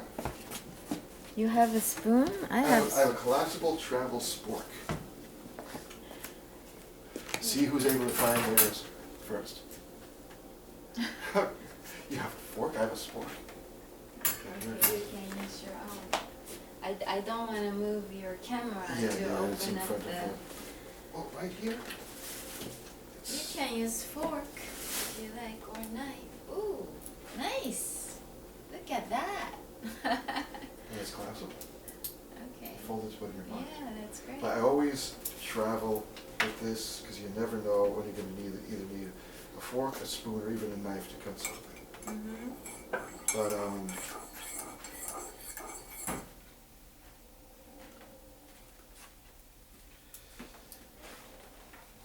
yeah, that's really it in a nutshell. You know, once again, you know, I just, you know, I thank you for going ahead with the idea. Yeah. The idea during, like, Well, congregation, because- thank you for mentioning it because, you know, I thought it's a great idea. Yeah. Because I mean, when you, especially because you had said that you wanted to do something relating to his label to keep his spirit alive. And I think that, you know, one of the most vital ways of doing so is, you know, get together people, you know, bands who knew him and, you know, give voice to his words. I mean, give his, you know, give his music life again. I mean, that's like, Yeah, yeah.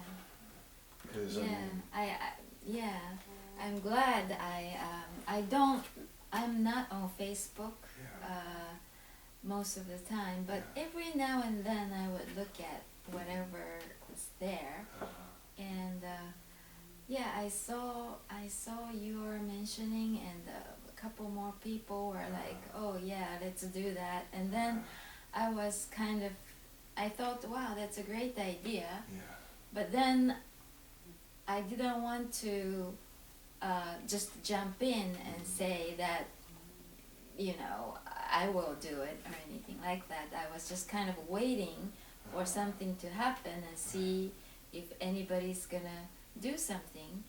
But I waited for a while and nobody really, like, you know, said anything about it. So I thought, well, why not me? I'll put them together. Thing is, because a lot of people, they're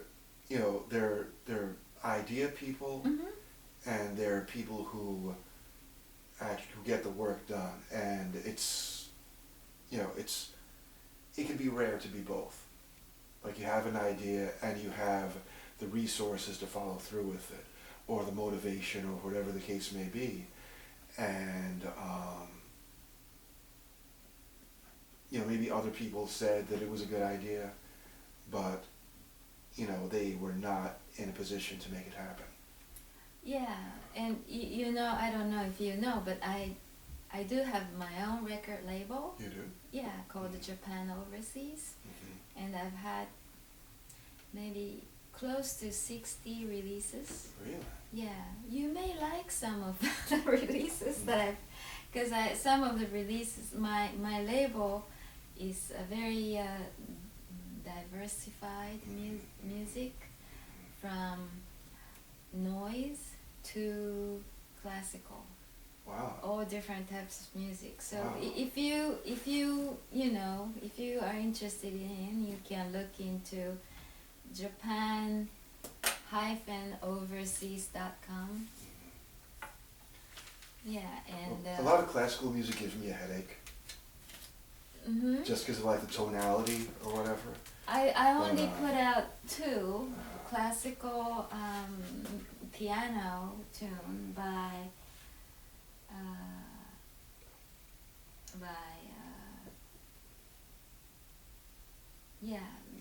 is this pianist who is from Israel, and she plays her piano just to heal people's souls.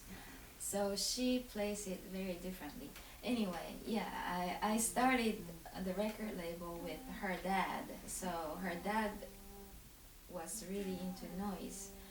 So we put out the records together, and then we got divorced. So after we got divorced, he went back to the States. I stayed in Japan, and I did the practical work anyway. So since we got divorced, I think my label's music direction has changed because it was all me. Yeah, of course. It's like, it's not like you being like the assistant to someone else. It's like you're in the driver's seat. It wasn't so much assistant. No, it was more collaboration. But I just mean like it's like more like I don't get any influence by anybody. Yeah. So. And instead of it being like a compromise. That's what I'm saying more like. Yeah, and of course I started the label as because of her dad being a musician, a drummer, that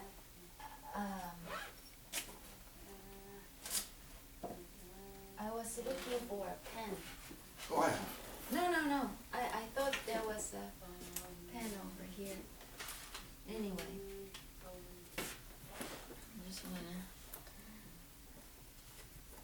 I even put out Minga's record when she was 10 months old. Wow. Do you know a band called Boredoms? Yes, of course. So the leader of Boredoms is Yamataka or something. So we were friends. He's from Osaka, so am I, So that's like early 80s we're talking. Yeah. Well, I was here the whole 80s in New York. And then I went back to Japan, and this is 90s. I started the label JapanOverseas.com. And we had Minga, so when she was 10 months old, her dad is Sam. Sam and I brought her to the States to show her to our friends and relatives for the first time, because she was born in Osaka, in Japan. And then we traveled with back then DAT, digital audio. Yeah. I had a portable DAT recorder, so I would record her. She was only 10 months old, so she couldn't even stand up. She was able to maybe crawl, but we would put her in front of some instrument at every house we visited, and we would just record her. So one of those recordings were done at the basement of our friends who were musicians, and they had this nice recording studio kind of setup, and they had synthesizer and microphone. So we put Minga in front of that, and she just started to you know, play and even like bang on the microphone and started to sing like you know. So that recording was, I think, the most interesting among all the recordings we did, and it lasted about 7 minutes, and we were all stunned by what she was doing. And when it ended, we knew, we knew it ended. So I was going to put that, I was going to release that on something. So of boredoms came over, and I was like, listen to this. So I played that for him. And I told him I was going to release this. So he listened, and he was like, Shoei-san, please put me on the other side of the record, of her record. Wow. It's like we have to, have like a split single together. Minga, of course, on A side, Side and A. I will be on B side. And it was his request to make this record a heart shape. Wow. And so we kind of went all the way. It was a heart shape, mixed colored record. And I should bring you some next time. Wow. I don't know, do you have a record player? I do. You do? Okay, Yeah, I'll bring you one copy next time. So that's how Minga and I record came out. And I'm thinking of actually releasing a CD, because these days most of the people don't have record player. Well, here's the thing. Yeah. Vinyl, as it's called now, is coming back. It's more of a vanity type thing, but people who do buy vinyl records are willing to pay more for them, because it's sort of like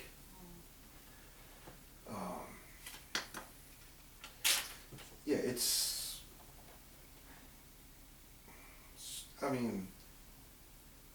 kind of like a cliquish kind of thing, like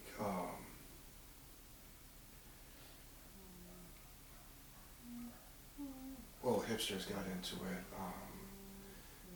but it's more like a rarefied kind of thing.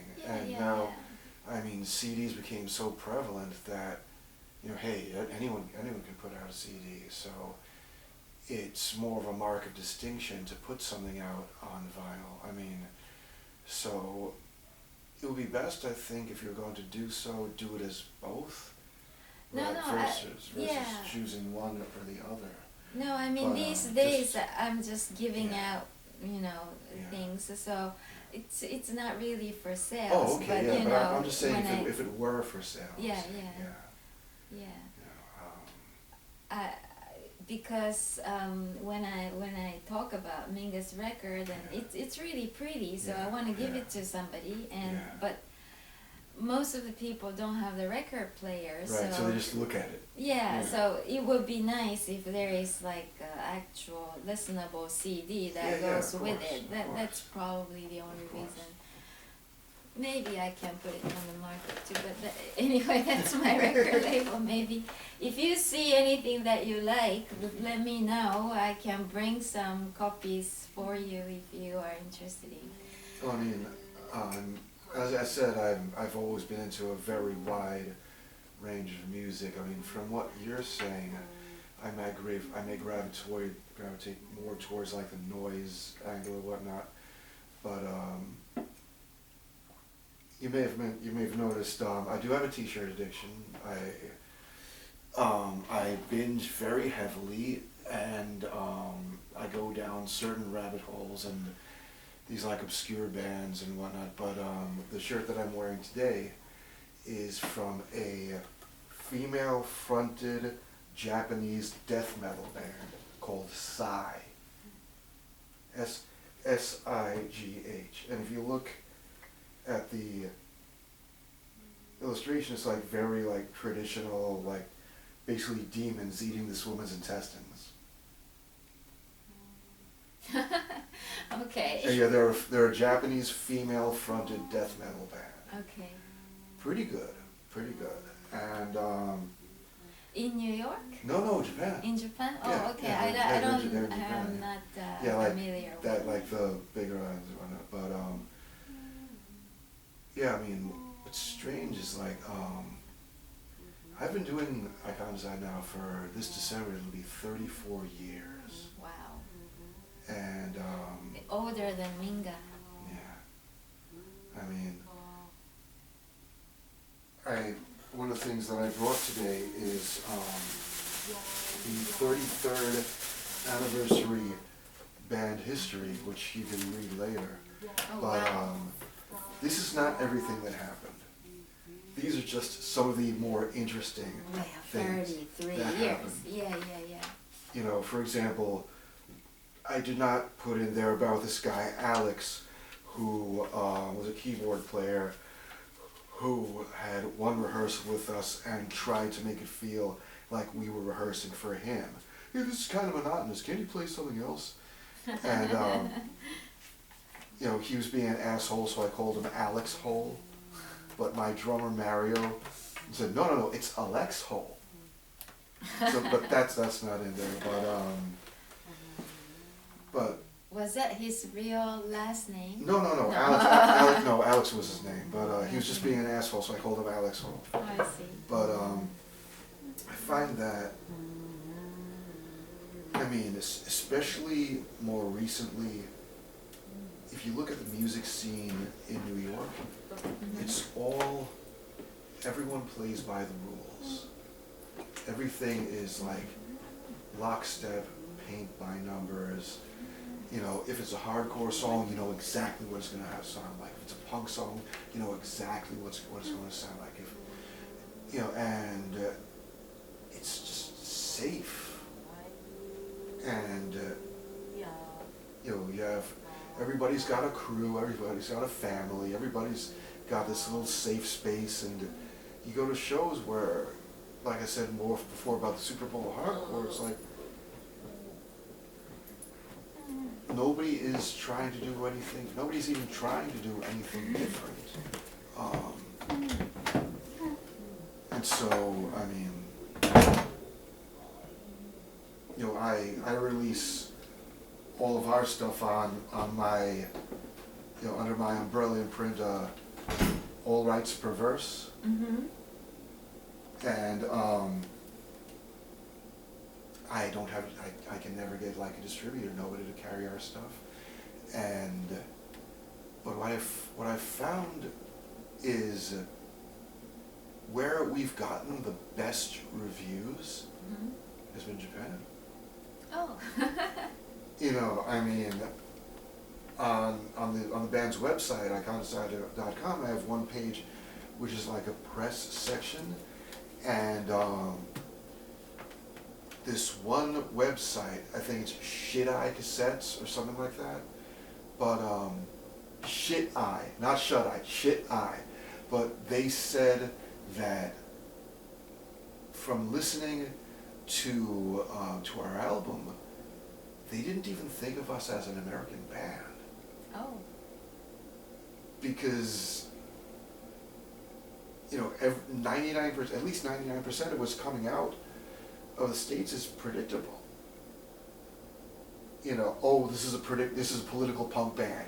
It's going to sound like this. This is a beat down hardcore band. It's going to sound like this. And there's this one website, In Effect Records, I sent one of our CDs to, and then I realized after a couple of months that I didn't hear anything back.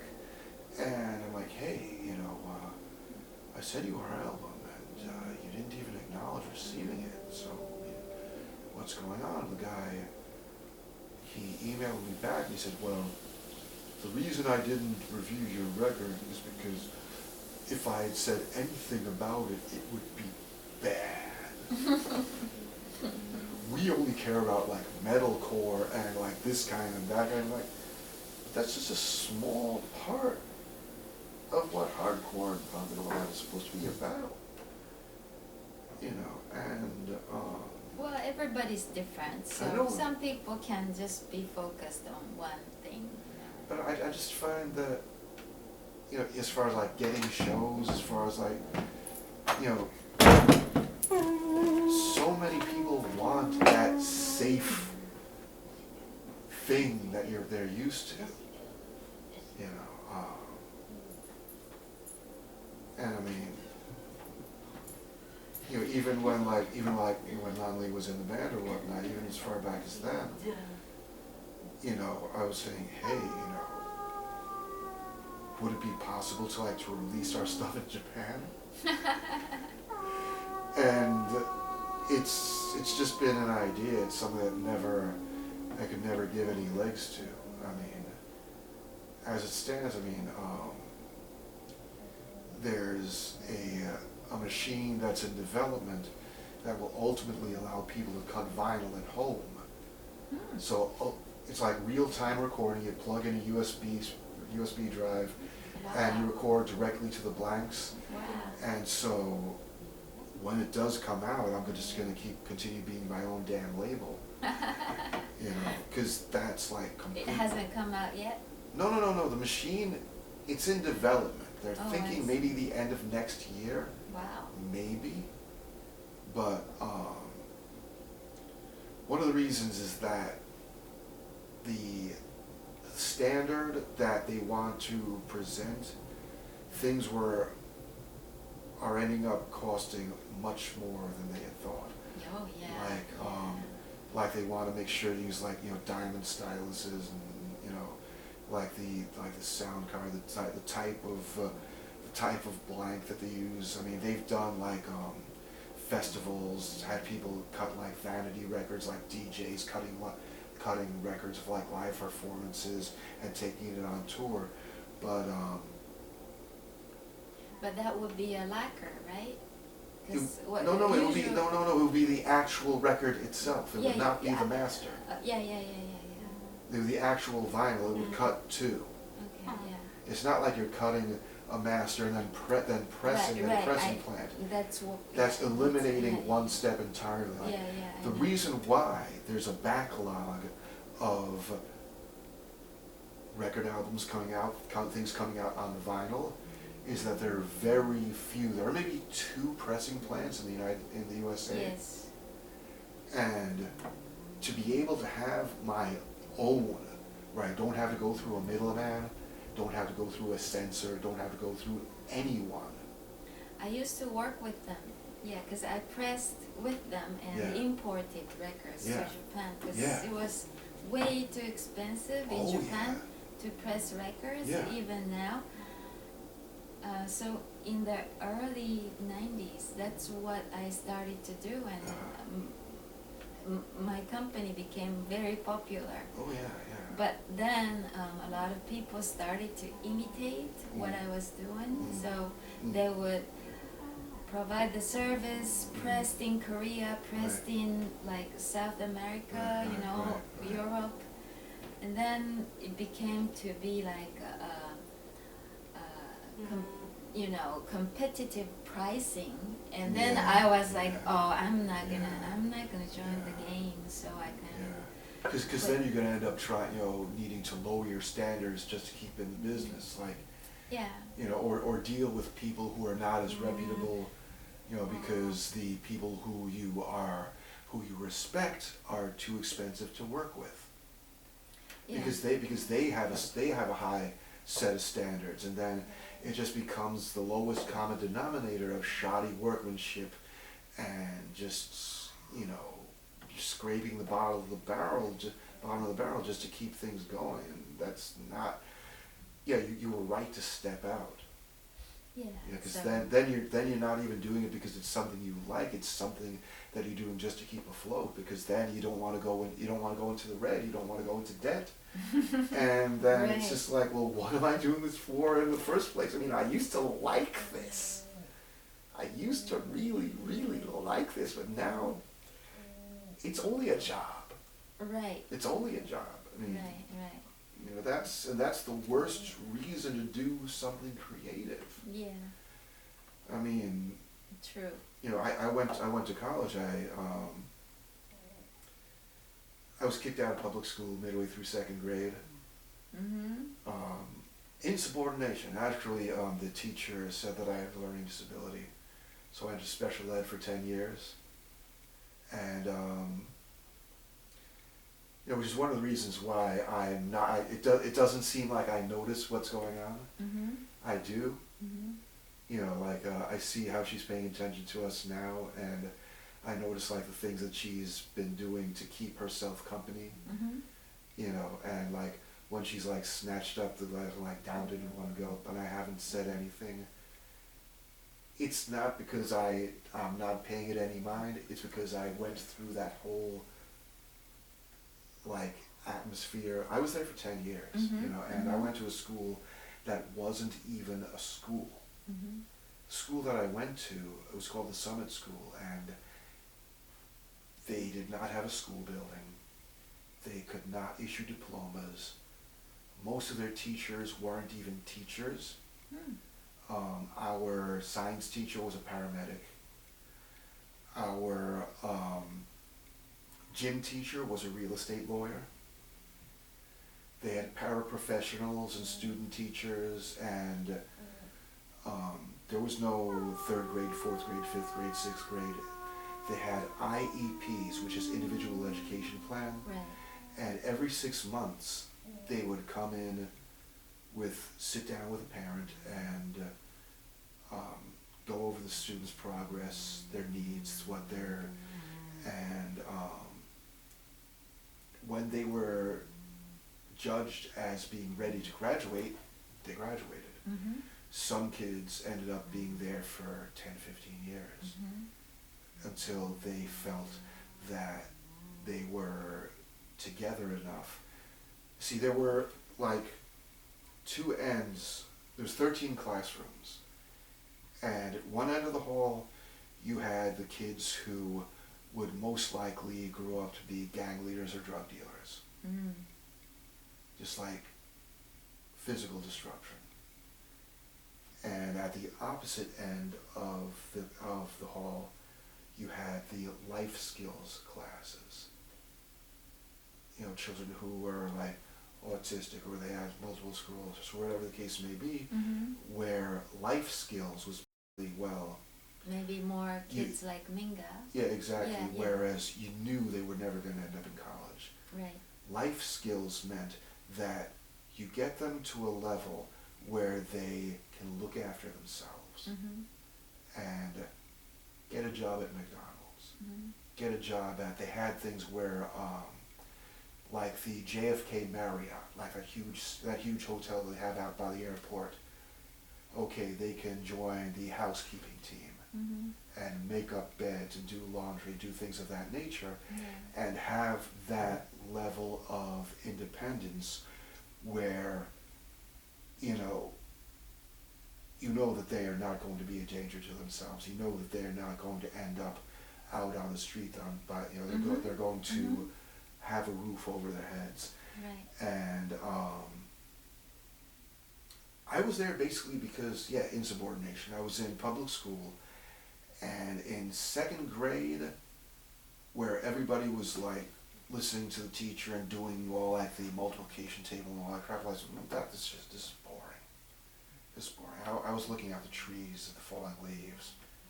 You know, I mean. Yeah. And the teacher, my homeroom teacher, her name was Mrs. Simon. And I don't know if you're familiar with the children's game Simon Says.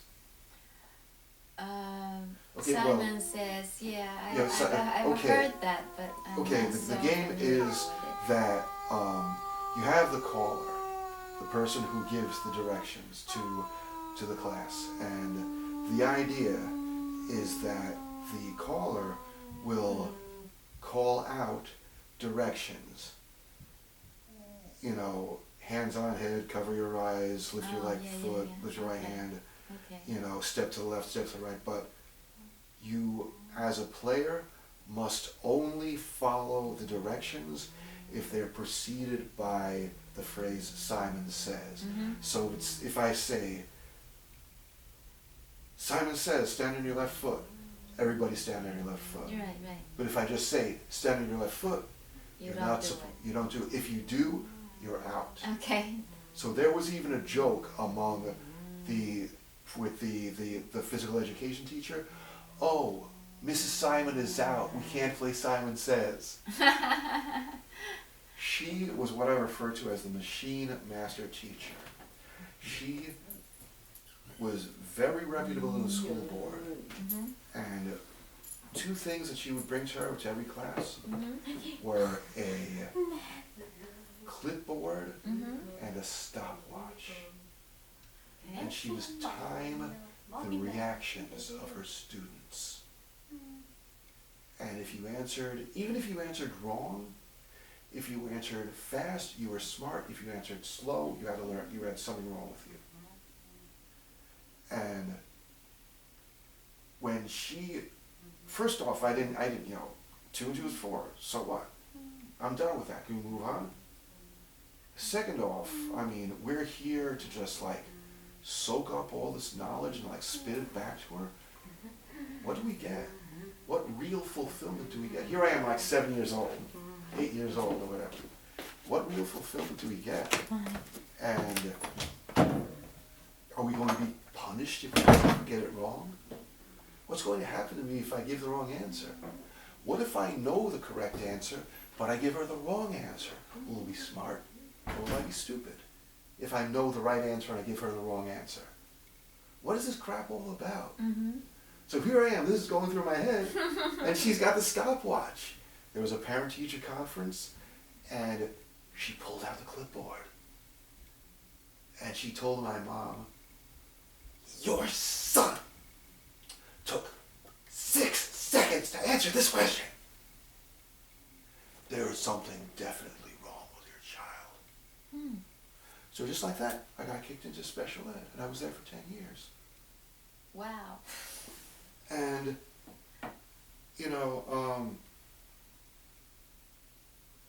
of course, it wasn't for anything like, any real learning disability. There was one teacher in particular, a math teacher, Mr. Safran, Mark Safran. We never called anybody Mr. But Mark Safran, he told my mom, this is at the special ed school, that he had to do his homework to teach me. But thing is, they had a SAT, a scholastic aptitude test. It's like a test you take, where a lot of colleges look at that to judge for admissions. Yeah. And I took the SAT without thinking. I just put down the first thing that came to mind, and I got like a 1270 or something like that. And before I knew it, I got like 3 offers for full scholarship. Oh. And I got an offer for Hunter College. I got an offer for Baruch, and I got an offer for NYU. And I'm like, well, I go to CBGB's and I go to the Lismar Lounge and I go to these clubs on the Lower East Side, so I'll choose NYU. And I went in for a teaching degree. Oh, wow. And That's amazing. but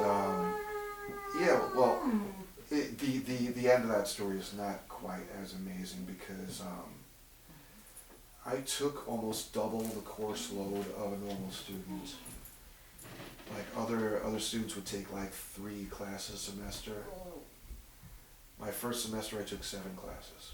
Mm-hmm. Plus I had a full-time job on top of that. I was working as a foot messenger for a lithographics place on Union Square.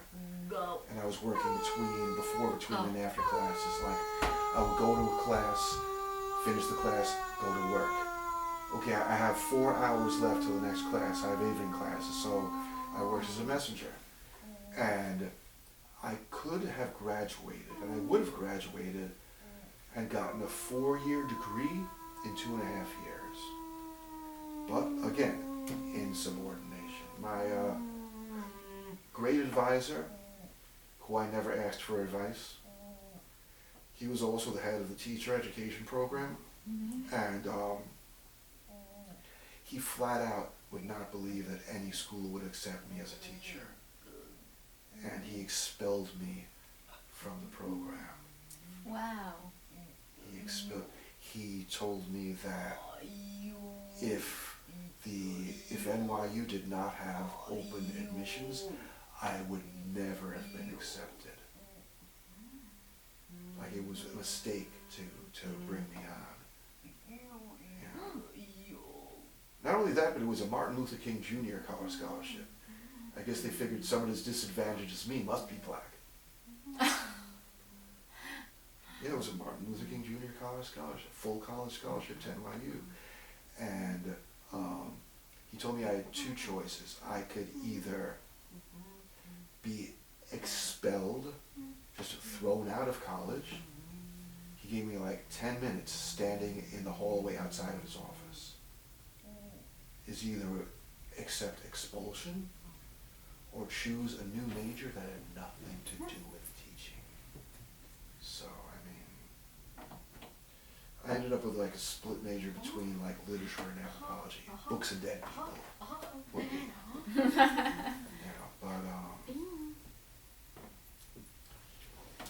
But yeah. That's interesting. It's but then that sort of feeds in with like, with like Iconicide and whatnot, because this is one place where I can be an educator.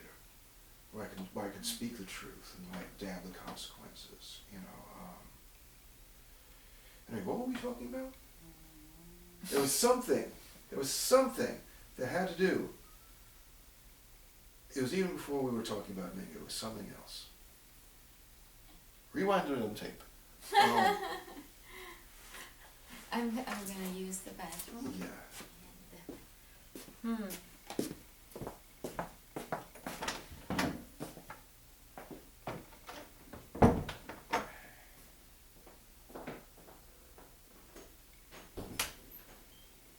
Mr. Matt.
Yeah, I didn't even realize it's already 5:30.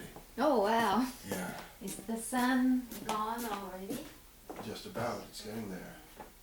Wow, we were gonna, maybe we can go out and take a walk with you, because we never really went outside this, today.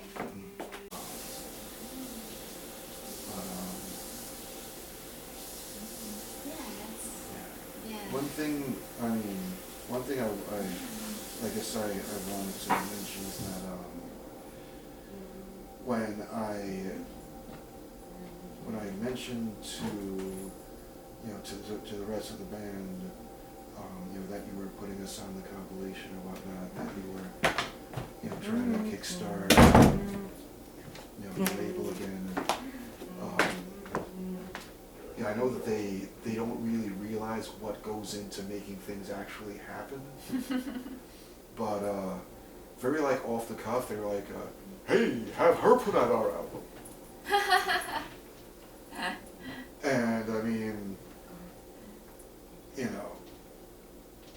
Yeah, that would be great. That way we would actually, maybe have an audience or whatnot. But, Yeah, I'm not, lately I'm not putting out anything. yeah. I haven't put out anything for a long time. Yeah. Maybe the last release was my Whale. Yeah. And since then, I really never put out any albums. These were all Fran's label, and he always wanted me to put on my label's logo somewhere. So I would always appear somewhere, but I just appear as like, see, if you, that's my label logo, JO, Okay. Japan Overseas. Uh-huh. Yeah, so I always appear as distributed by, Right. and yeah, but I'm glad he insisted now, Yeah. because now Yeah. we kind of like, yeah. So yeah, this is like the tribute album. I've already got so many people. Maybe you're about 10 bands already Wow. submitted the song, and among them is Shonen Knife. Wow. Really? Yeah. Wow. So Iconicide on the same release as Shonen Knife. That's like, yeah. yeah, that's a present from Fran, I'm Yeah, sure. Yeah. Yeah, because he wrote this song called Bakana Sakana.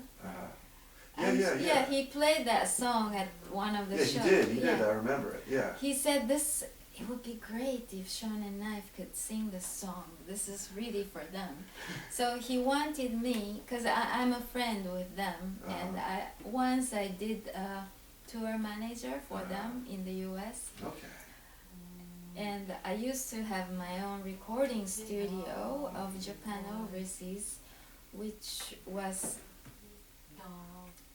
built by Fran then, because we were friends then, 25 years ago maybe.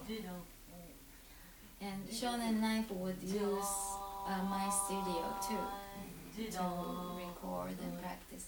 Anyway, I know them, so Fran was like, why don't you ask them? Maybe they'll sing this song. So I said, okay, great idea. I contacted them, but for some reason I never heard back from them. So, and then he reminded me a few times, but I told him I already contacted them. Right, maybe. you don't want to seem like you're like, begging. Yeah, Even though and you say then you're friendly, even though you were friends with them, it's like, yeah. you don't want to belabor the point. That's the one thing about me, even if it's something that I really want or feel that I need, I'm not going to keep poking someone. Right. I mean, if they're able or willing to do it, then it'll happen. It could be they're too busy. It could Yeah. be they never got the email. But either way, I was busy myself. Yeah. So anyway, after Fran's gone to the other dimension, I was listening to all his songs, by Box of Crayons and all the CDs that he put out one day. And when I heard, not Bakana Sakana, because Bakana Sakana is a very recent song, but I heard another song that he wrote a long time ago with Box of Crayons. I thought about Shonen Knife right away, because that song really reminded me of Shonen Knife, that even made me look at his CD cover and see, did he cover Shonen Knife song or did he write the song? Right.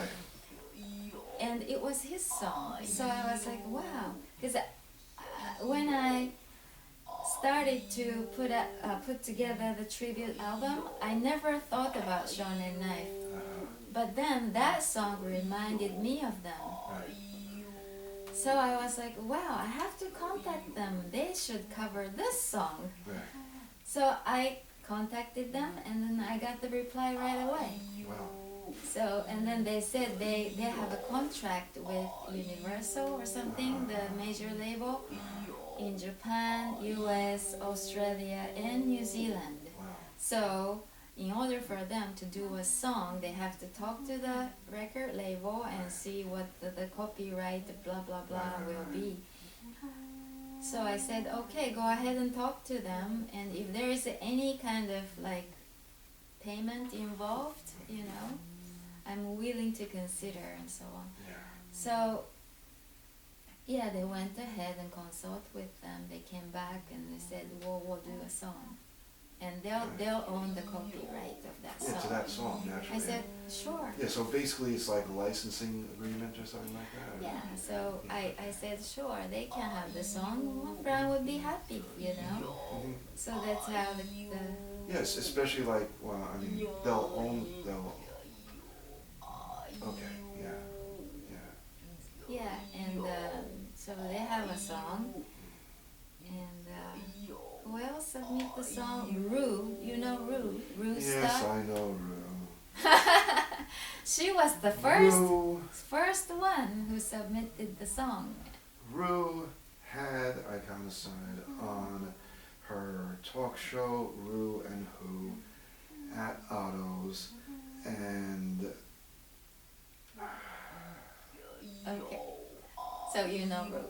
So she was very quick. She was the first one who submitted the song like in 2 weeks, and I was like, wow, she gets works done, you know. Yeah. Yeah, and then I had you know, DLS, Brian's DLS submit the song, and who else? I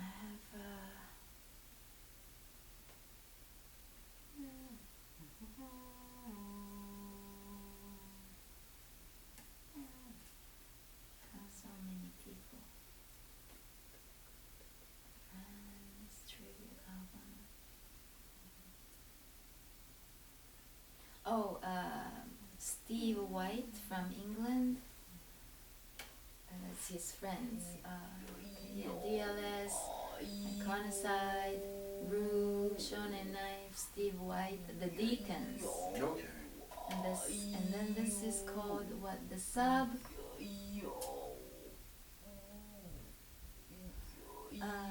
The Whistles.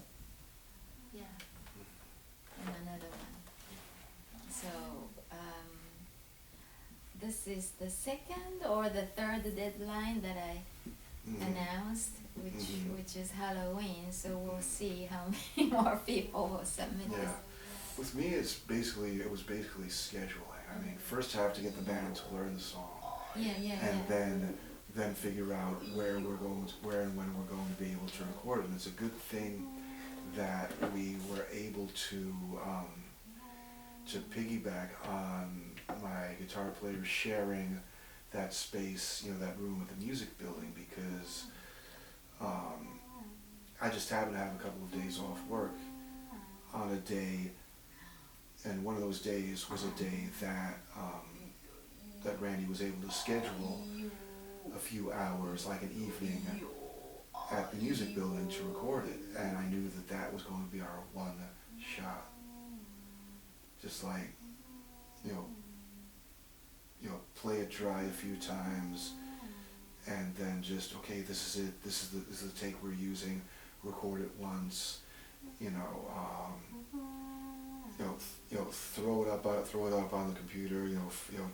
Fiddle around with a couple like the settings or levels, and in 10 minutes we had the mix.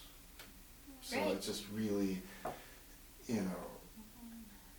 hit and run, style recording basically, which is, which is the way I like to do it anyway, because I've listened to studio albums by bands who I've seen live, and sometimes it just sounds dead. It's clinical. Mm-hmm. Well, Fran did what you did, you know. He recorded all his new songs that he made in Japan, just like how you did it, you know, just like one take, that's it. Yeah, so I do have a few more songs by Fran that was never being released, so I'm thinking about doing something with it in the future. So many projects. Also, this I wrote on the Facebook too, but this Argentinian writer, I think his book is coming out soon in Argentina, but the book is gonna be half about Fran. Really? Yeah, because Fran did a graffiti in the East Village or somewhere when he was much younger, and he wrote the name of his band, Modern Clicks. He was in the band Modern Clicks then. So, yeah, Modern Clicks spray painted on the wall, and then this very famous musician from Argentina, I was told he is like a John Lennon of Argentina. So John Lennon of Argentina, what's his name? Charlie Garcia. Okay. So he came to New York to record a new album, and he was just walking around, and he was going to spray paint his the idea that he had of the album title that he was working on. So he was gonna spray paint his album title and take a picture with it, and then make it into an album cover. So he did that. I guess he did that. And then he found Modern Clicks that Fran spray painted. So he took a picture in front of that. And eventually that became the album cover. And not only that, but Modern Clicks became his album title. Right. So this was from, I don't know, 80s? Yeah, definitely. Probably. And this album was his second album, this Argentina guy's second album, and it was chosen to be in the Billboard magazine. This album was chosen to be one of the most, second most influential album that was released in Argentina of rock world, rock music. Wow. So this Argentina writer, Iñaki, he was a big fan of Charlie Garcia. Right. And okay, so right next to Fran's Modern Clicks, there was this shadow man that was painted afterwards, and it was done by some known guy, Richard. Right. There's some Shadow. Right. Yeah. Yes. So Iñaki read some article about Shadow Man of Charlie Garcia's album, but the article never mentioned about Modern Clicks. So Iñaki thought, well, this Modern Clicks was chosen to be the album title. It has to be paid more attention. So he started to research about who did it. And because of internet, Facebook, blog and all that, he found Fran.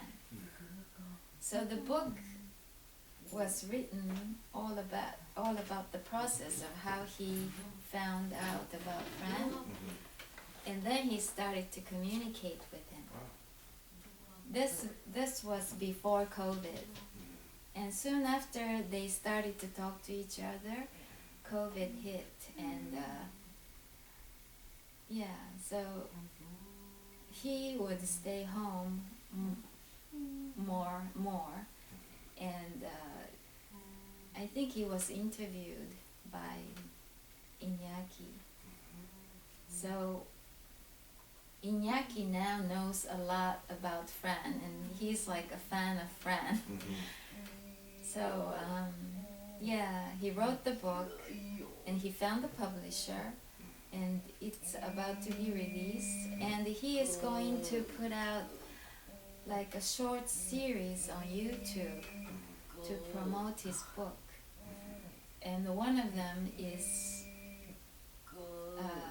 YouTube video all about Fran, how he grew up, and you know, it's a short and sweet version of Fran's history. So yeah, it's not been released yet on YouTube. He would send me the you know, the video he did, so I would fact check and all that.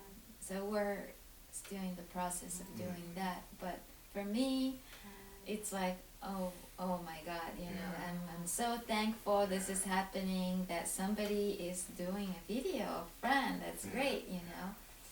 And now I have a tribute album, and well, he's keeping us busy. Oh yeah. From the other world. I think he's now more powerful. He can be in multiple places at one time and doing things, you know, that he likes to do. So it's great. Yeah, I mean, it's Fran who put us together, so we're talking here now, and it's great. This is last year, in June, or May or June.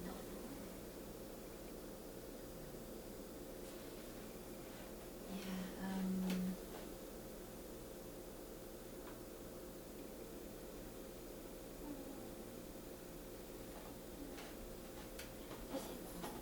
last year when he came to New York, he brought Eeyore with him.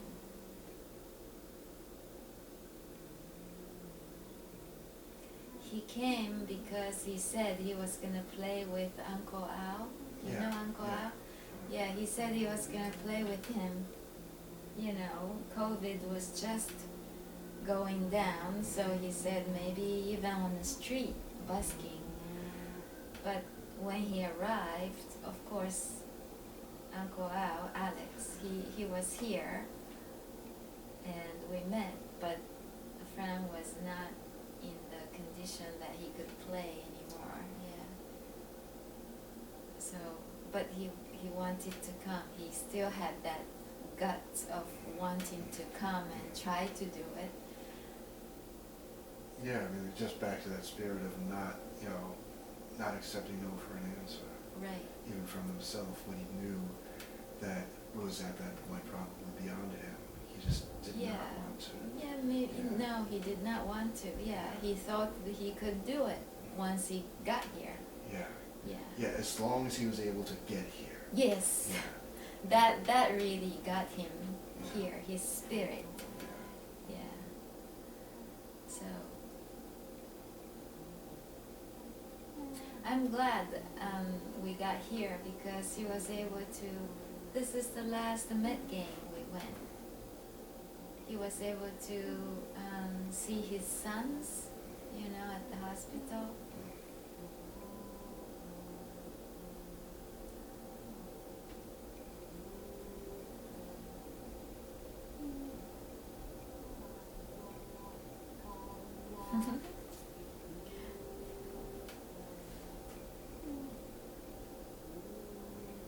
We went to Las Vegas,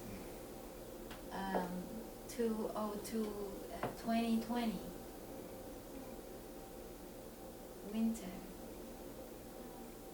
because he was so into throwing dice, and he was practicing all the time, and he was very good at coming up with 7 or 11, you know, and he was like, we gotta go to Las Vegas, we gotta go to, so okay, we'll go to Las Vegas.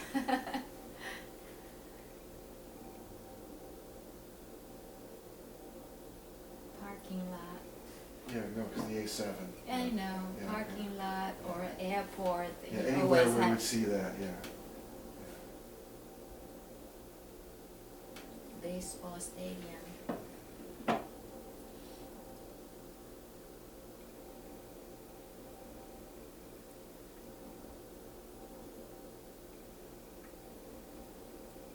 Yeah, that's Okinawa.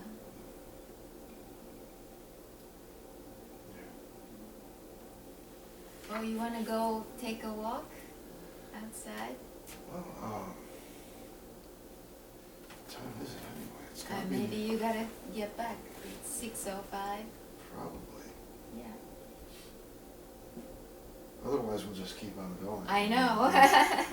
we wanna go out and get some air. We Yeah. just woke up and then you came, so Yeah. jet lag. I mean, yeah, we could go on forever, but well, thanks for all the CDs. Yeah. Let's see what else I bought. Oh, the stickers. Yeah, I remember giving Fran a number of stickers. He took pictures of like in Okinawa, you put it up on a light pole and take a picture like.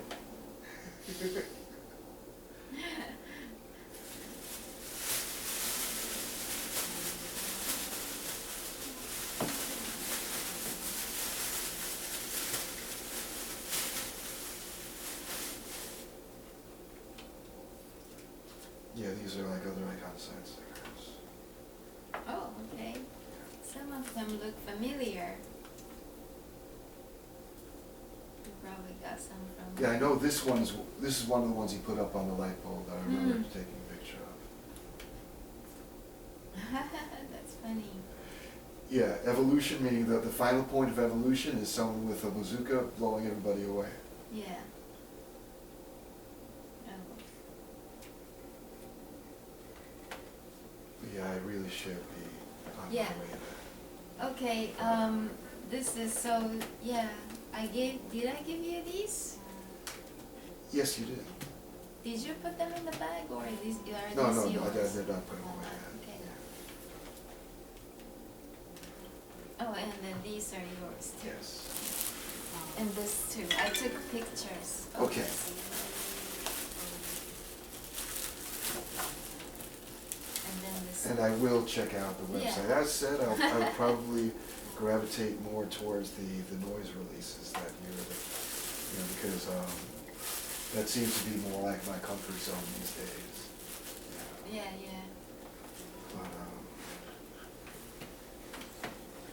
yeah, but it is good that you were able to, branch out, as he said, and not just do, the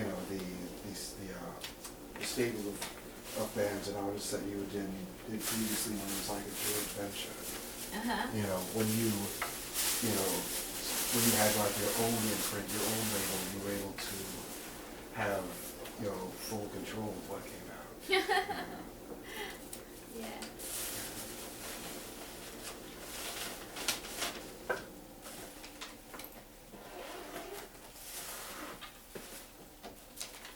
Linda, you wanna go for a walk before it gets too late?